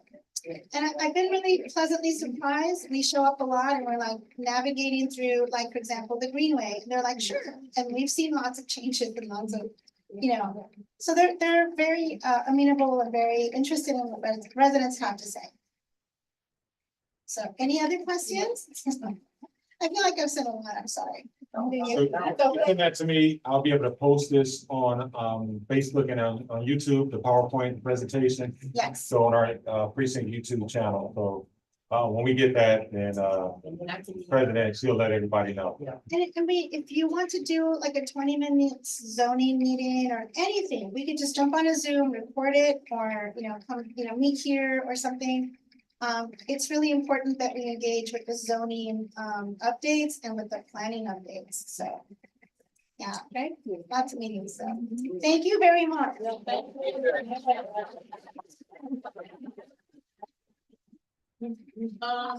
have Dan on Zoom from Crime Stoppers. Good evening, Dan. Good afternoon, everybody. How are you? Good, how are you today? Good, good. Thank you so very much. And I won't take a lot of time up. Thank you, Commander, and everybody in the 11th Precinct for allowing me a few minutes. I just wanted to remind everybody, the Commander started out the meeting today talking about the fact that crime is down. Crime Stoppers is here to help continue to work with the Detroit Police Department to get those numbers down. And as everybody knows, I'm sure, we are an alternative to calling the police department if you have information that they can use to solve a case and get a bad person off the street so we can continue to be safe. We remind everybody that we're a nonprofit. We are independent. We serve the entire Southeast Michigan corridor, so we have 7 counties. We have 2 deliverables that I want to make sure everybody remembers or knows. One is, of course, the 1-800 Speak Up number that you can call. It's answered in Dallas, Texas. You can provide information to the appropriate law enforcement agencies. And the good thing about that is you must. Sometimes in the news you hear you can remain anonymous. You must remain anonymous or we won't take the information. Even if you were to call and say, "Hi, this is Dan," they just won't take your call. And it's because we have to protect every tipster. We've been doing this for 30 years. Every tipster has to be protected. And we do that by simply saying, we cannot have any of your information. And the second deliverable we have for the Southeast Michigan area, and specifically tonight for the 11th Precinct, is we have a Center for Crime Prevention. And I welcome all of you to go to our website, which is www.1800speakup.org. So it's 1800speakup.org. Click on the Center for Crime Prevention. And there was a lot of information there about gun safety, about human trafficking, about bullying. There's information there for parents, grandparents, school children, etc. We have a speakers program once a month. So you're welcome to go on that to listen and make sure that you're behaving in a safe manner and the people in your family and your loved ones are also operating in a safe manner. So please use that, because we have about 1,500 people a week that are going on that section of our website, and we're delighted. We want to keep that information going on for you. We average over 5,000 anonymous tips a year, just so everybody's aware. The city of Detroit, we're working with the Detroit Police Department on a program called Detroit Rewards TV. It's a program similar to Crime Stoppers, except that the chief, in this case, decided, and it's a great program, that with the regular Crime Stoppers program, in order for you to receive a reward, your tip has to cause an arrest to be made. The program that Chief White led information on and helped it develop is that if you go on to their website, which is Detroit Rewards TV, and they're highlighting about 10 or 15 cases that the Detroit Police Department want information about. And if you provide information that simply moves the case forward based on the investigating officer, the city will provide you a tip. Those tips come through us, so you remain anonymous. No one's going to know who you are. But one thing we all know is that the Detroit Police Department by themselves cannot continue to drive crime down. We have to help them. We got to participate. We got to jump into crime prevention so that we have safe neighborhoods and safe blocks and safe schools, et cetera, et cetera. And the last thing I want to tell you is, people always ask, how can Crime Stoppers or Detroit Rewards TV be anonymous when you're giving out money? And the reason is because when you call in to Detroit Rewards TV or to Crime Stoppers, we give you a 7-digit number. And that's how you're identified in our system. You're not identified by number. You're not identified by your phone call. You're not identified by your address. You're identified by a 7-digit number. You follow the tip.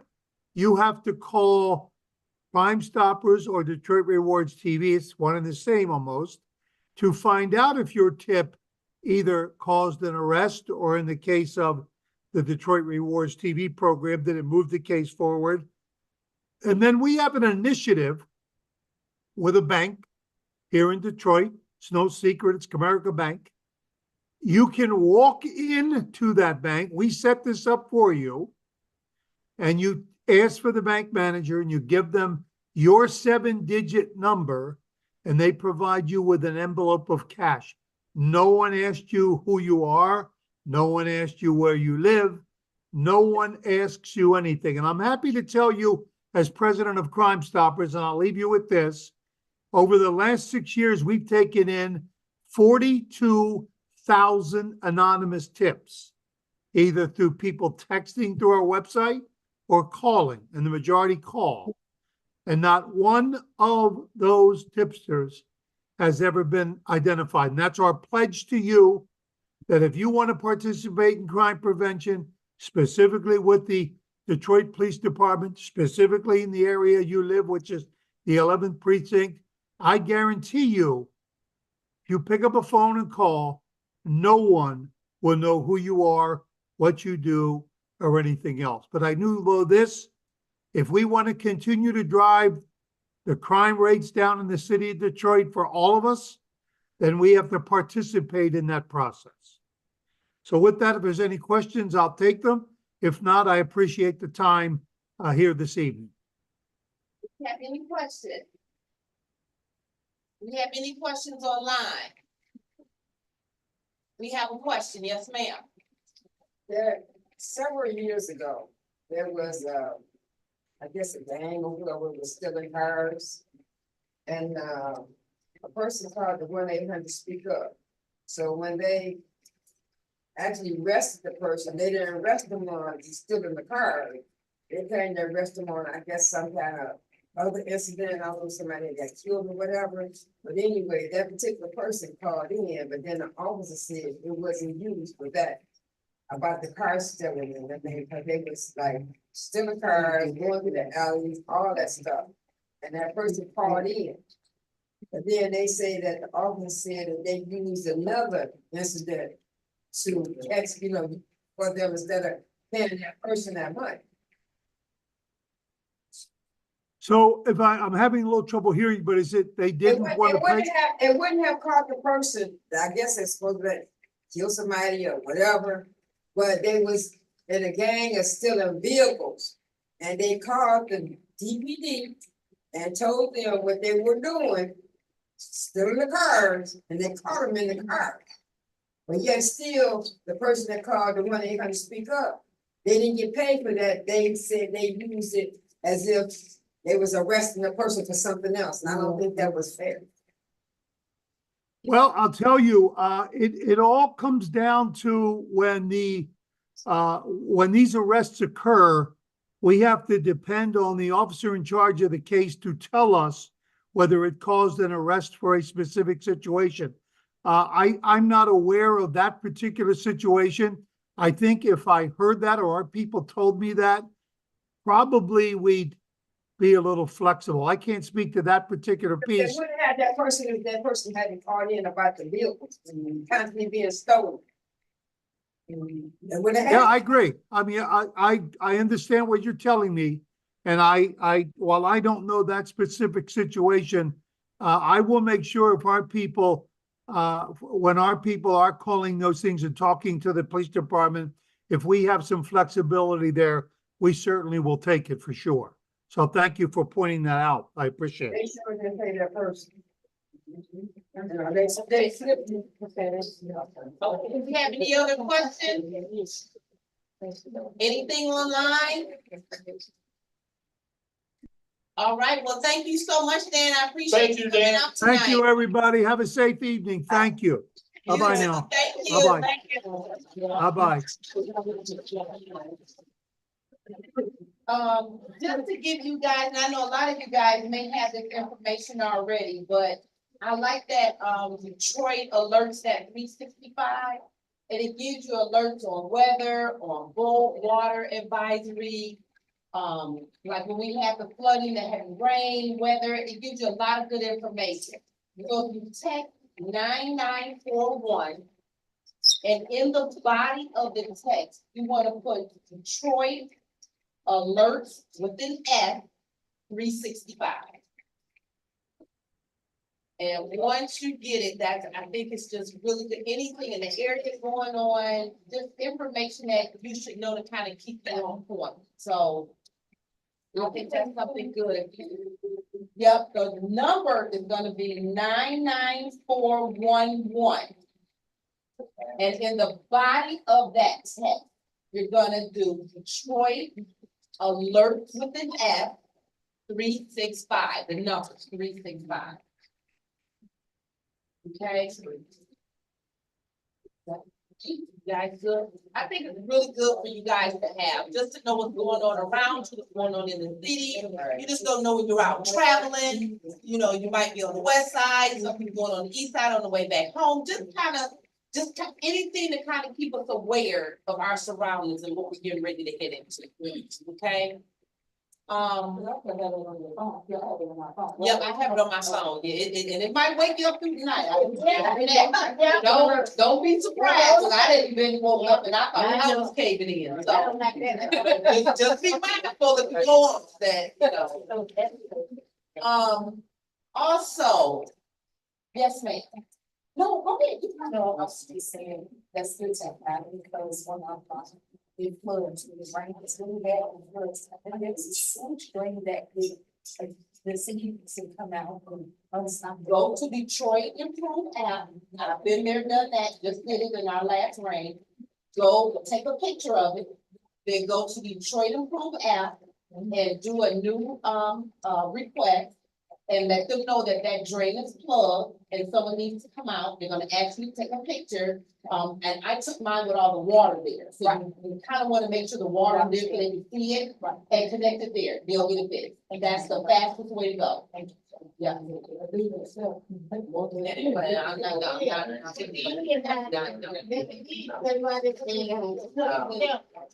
next, Commissioner Banks, is there anything you want to give us or any updates we need to know what's going on with the Board of Police Commissioners? Yes, Madam President, this Thursday at 3 p.m.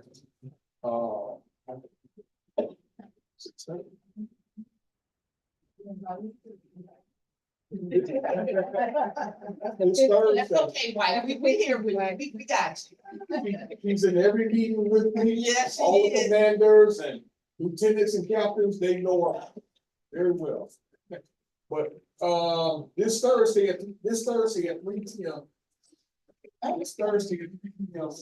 at Detroit Police Commission, Detroit headquarters, we have a lot of officers being promoted from sergeant to lieutenant, lieutenant to captain, captain to commander, commander to deputy chief, from around the whole city, all the precincts. Promotion day, that's going on. Chief gives his report on, the chief will be giving his report on crime, what's going on all around the city, District 3, District 4, 5, 6, 7. And so it's just a wonderful meeting. You know, if you've never been out to a Board of Police Commissioners meeting, you need to come out. There's multiple things that take place in the meeting. You know, you get to participate. Each resident that sit in the audience, you get 2 minutes to speak, and it's a blessing. Thank you, Madam. Thursday, this Thursday at 3. Yes, ma'am. Thank you, Madam President. Yeah, thank And you. it's at the headquarters, where is the headquarters? 1301 3rd Street. 1301? Sergeant Stoops beat me to it. We have a question online. Ms. Wesley. Okay, quiet, please. Good evening. How are you? Hi, is that Kim? Yes. Hi, Kim. Hi, everybody. Good to see you. Good. Hi, Cal. Hey, Linda. I just wanted to give you all a few updates, if I may. Is it the right time or should I wait? No, you are good. Okay. So just wanted to let you all know that on you will mark your calendars for September 16th.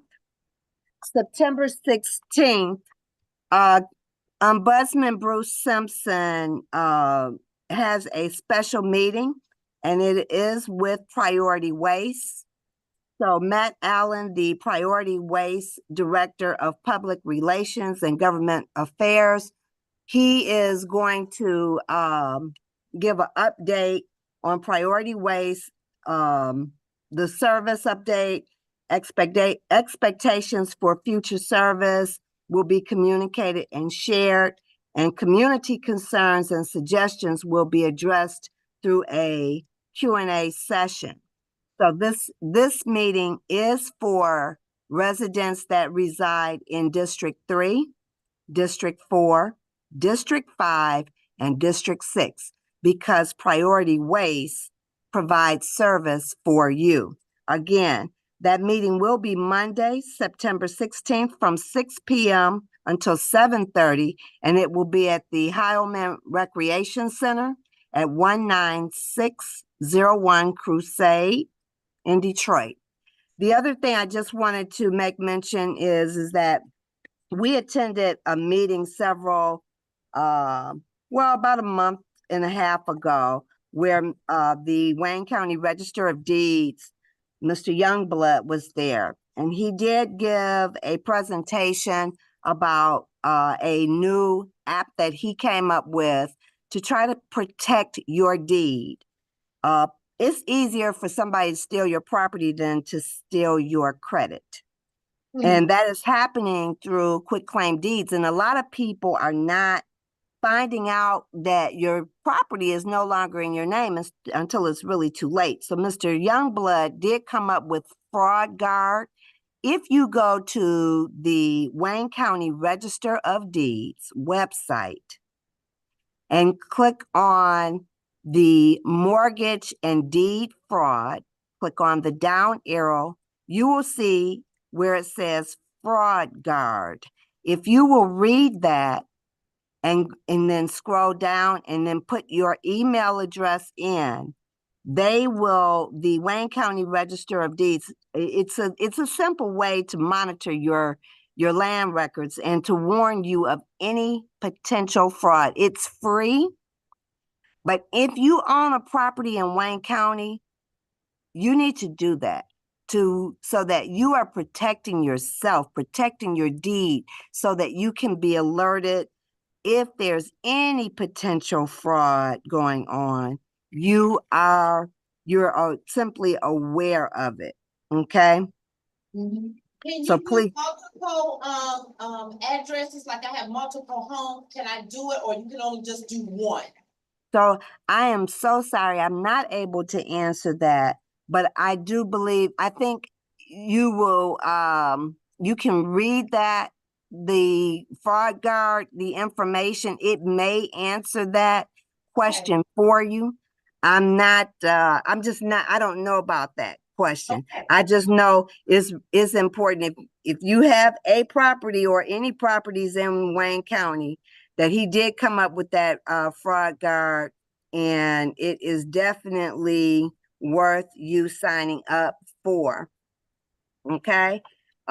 You all know that we have we will be virtual. Our virtual office hours will be August 15th.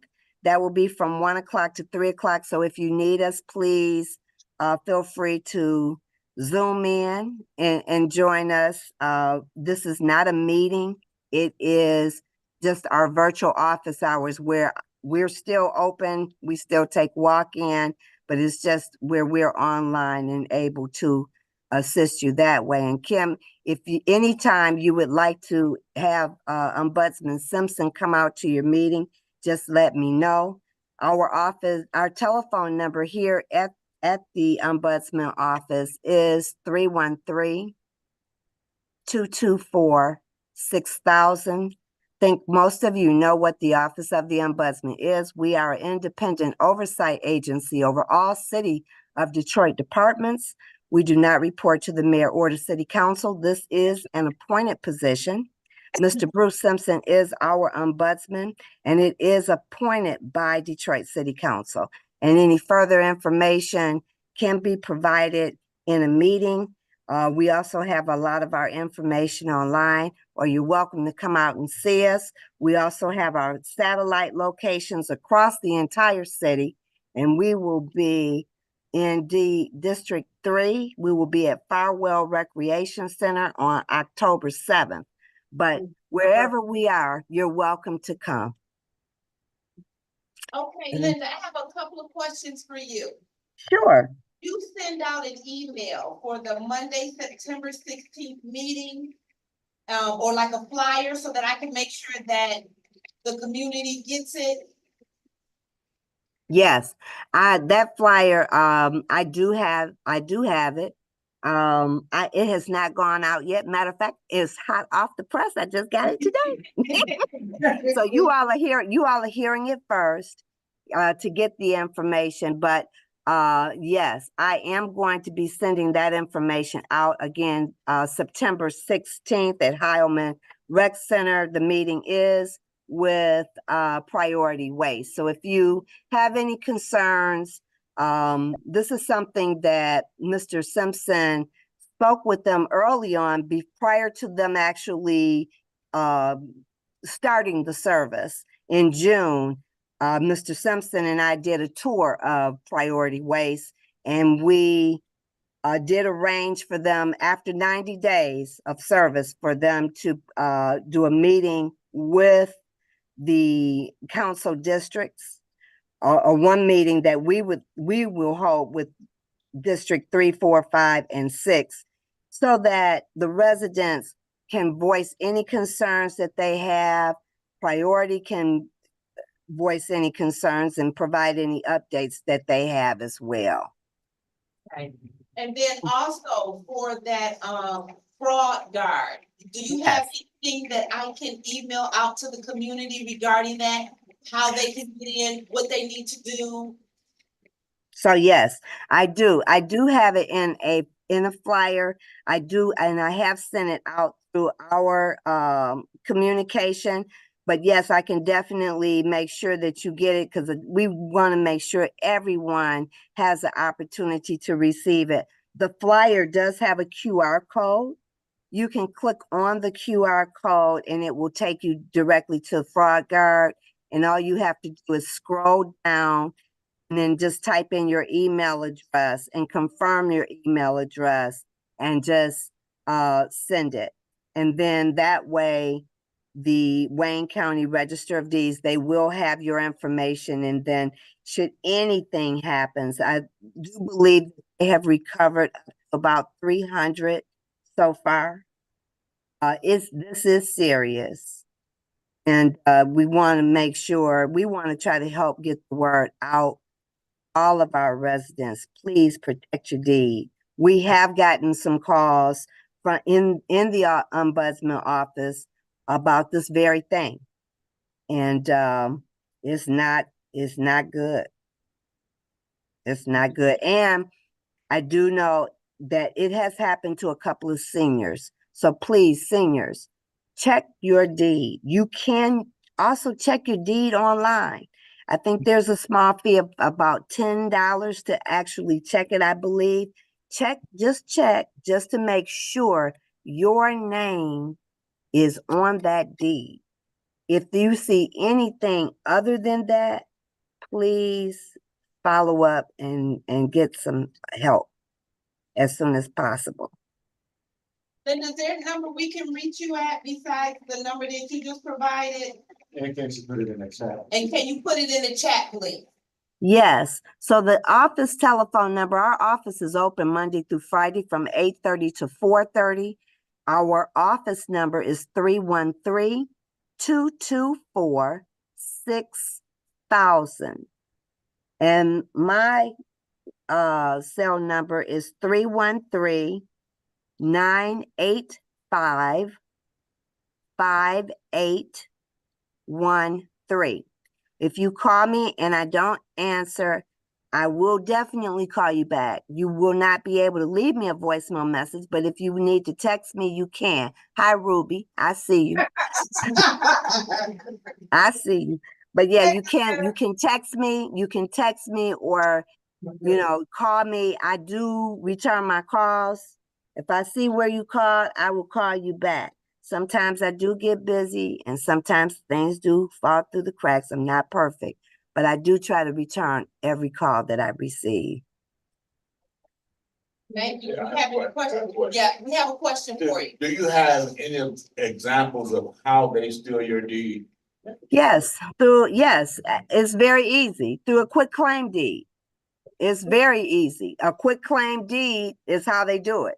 The Wayne County Register of Deeds, and it might be a good idea to invite the Wayne County Register of Deeds to come out and do a presentation. But the way that it is done is through a quick claim deed. Because if I do a quick claim deed and take it to the Wayne County Register of Deeds, their only job is to register that deed. That is their job, to register the deed. So they're not gonna look at this deed and that deed and then try to call. They're not gonna do that or question it. They're not going to do that because there are people that do quick claim deeds with family members. So that's why I would suggest, especially anyone, if you're interested, and just double check, check your deed, make sure your name is on there. But a quick claim deed, and it's not just happening in Detroit or Wayne County. This is happening throughout the entire United States. Okay. This is happening. Yes. Ms. Wesley. Cal. Yes. Hi, Cal. How are you? So when these quick claim deeds have to be notarized, right? Yes. Okay, so the notary, if they find out that it's in default, then the notary is So as well? So I would think that the notary gets in trouble too, because Right. the notary, but you got some people out here that don't, these people don't do the right things all the time. Okay, my second question is, I'm here representing the auxiliary for post 2233, and we're scheduling a town hall meeting October 9th. And I was wondering if we could get on your calendar, maybe? Okay, can you call me, Cal? I sure will. You have both of my telephone numbers. Feel free to call me. And Miss Ruby, you do too. Most of you do in there have both numbers, and that's fine. But yeah, if you can call me, I definitely will check the calendar. Again, if you would like Mr. Simpson to come out to your meeting to speak, so that you all can learn a little bit more about the Office of the Ombudsman. We do a lot more than just take complaints. Mr. Simpson does do budget recommendations, and actually he just worked on one that he had to work. It was a budget recommendation from 2017 that he had, and it was dealing with the property tax affidavit. And the reason why he did a budget recommendation on that is because a lot of people buy they will buy a house, but they won't do a property tax affidavit. And do you know why they won't? Do you know why? No. So the reason why they won't do it is because in Michigan, the taxes are uncapped. So if I buy your house, I'm gonna buy your house. The deed is in my name, but I'm gonna leave the taxes in your name because I don't want the taxes to increase. Go up, right. I don't want the taxes to increase. So how do I avoid that? I'll take the penalty. I'm gonna leave it in your name. The only time, and we've gotten complaints on that as well, the only time that has become a problem when the owner, now Cal, you might get something to say, hey, I don't have a tax bill. I sold this house. And you might call the city and we will say, well, you know, looking, you're still noted as being the taxpayer, okay? So then that would be up to you to contact the person, try to get in contact with that person you sold the house to and say, listen, you need to do a property tax affidavit on that property. The city may reach out to them as well, but more so, a lot of the people that are where their names are still showing, they are the ones to reach out. So this was just signed. Something like that not only affects the residents in the city of Detroit, it affects all of the residents in the entire state. And I'm so proud of my boss, Mr. Bruce Simpson, because he not only, he recognized he needed to get the help from Lansing. And Senator Sylvia Santana was the one who kind of spearheaded that in Lansing based on the recommendation that came from the City of Detroit Ombudsman. And I want you to know the changes, that there's more teeth in it now. So the penalty is a lot more stiffer. I'm in the middle of drafting a document together that Mr. Simpson will review, and I will send it out. But the changes will not go into effect until next year. But the governor did sign them. So we are very, very, very happy about that. So I will get that information out to you all as soon as I possibly can. We have a question online, Mr. Home, Yes. online, Ms. Holmes. Okay, we have a question online. Patricia Holmes? Yes, good evening. My question is there a fee to sign up to get the fraud guard? No, ma'am. Okay. It's free. Okay. Thank Yeah, you. it's free. It's not, there's no fee for it.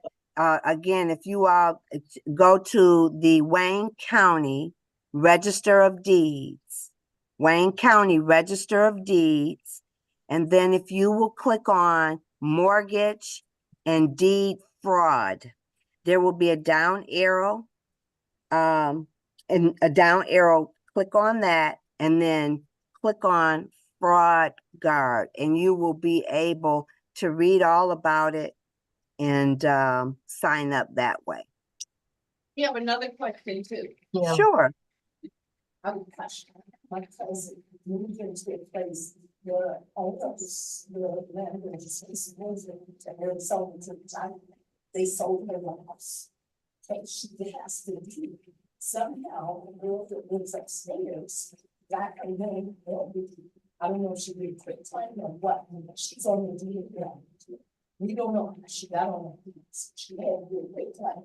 So my cousin wants her out. So we're trying to find out what do we do? She don't pay nothing. She don't pay no water. She don't pay nothing. How is she on that? I'm here. I'm sorry. I'm trying to hear, but can somebody tell me what she said? They bought a property. The people that sold the home, of course, moved out of state. But this must be a two-family flat.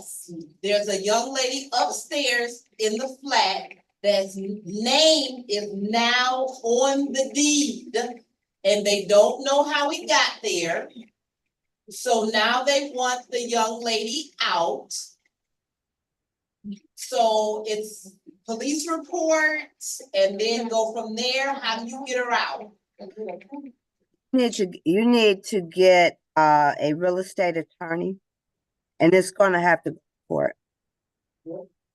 But Okay. your real estate attorney, I'm not an attorney and I can't advise, but I do know from dealing with something very similar, you need to get a real estate attorney. Call a real estate attorney, explain to them what is going on, and let them give you some advice. Because right now, and even to put them out, you cannot put them out Nobody's gonna put them out. Because the number one question is, and what you have to prove is that who actually owns the property. That's one. The other thing is that even if you own the property, you cannot put them out without going to court. You have to go to court in order to put them out. Okay. Thank you. Okay, you're welcome. Okay, it's after 8 o'clock, so we get ready to cut this real short, because I know the officers, the NPO, they're ready to go, and I get it, it's 8:15. I thought this was a illegal block party. I know.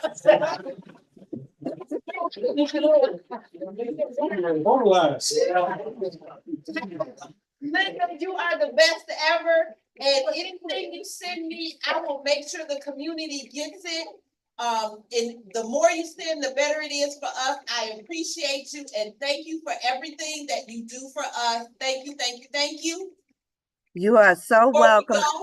You're so welcome. 50-50. Right. So we're gonna get that out of the way. Kim, the email, Kim, call me so I can make sure I have your email. That's all. Okay, I will do. I'll do that tomorrow if that's okay. Okay, thank you. Okay, so what we have? I collected $88 this evening. So the jackpot for the raffle is $44.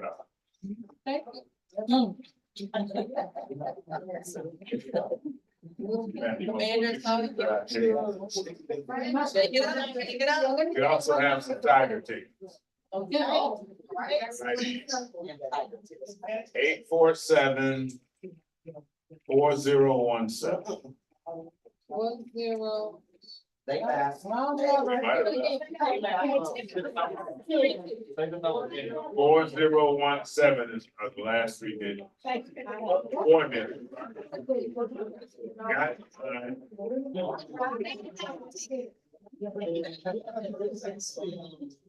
Okay, we're gonna do the Tiger tickets next, so let's. All Tiger tickets. Congratulations and thank you, thank you. There you go. Well.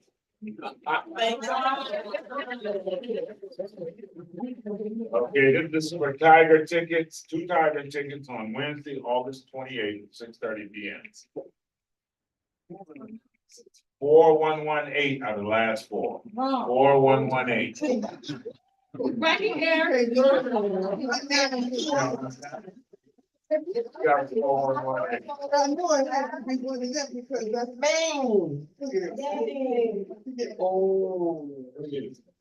All right, thank you.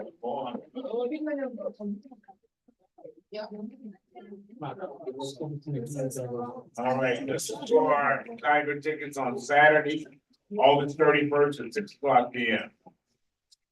Last 4 are 4079. 4079.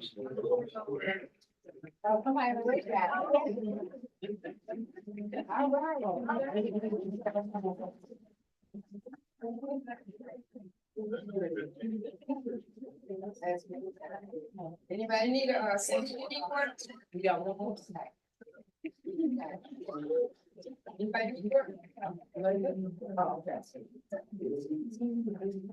And this is for the Tiger game on Sunday, September the 1st at 1:30 p.m.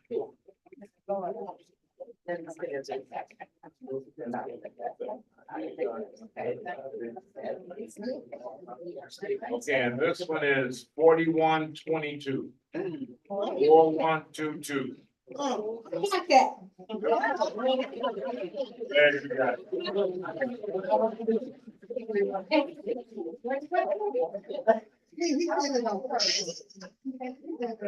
All right then. It is now, it is way after, but it is now on page 20.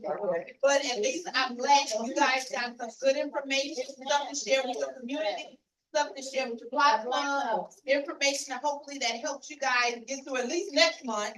And then we'll put some more information out there. Thank you guys so much. Be careful. See you next month.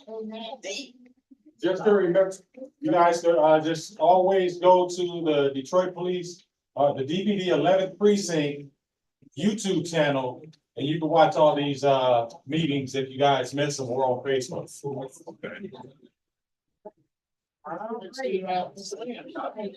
All right, thank you for coming. God bless you. Good night.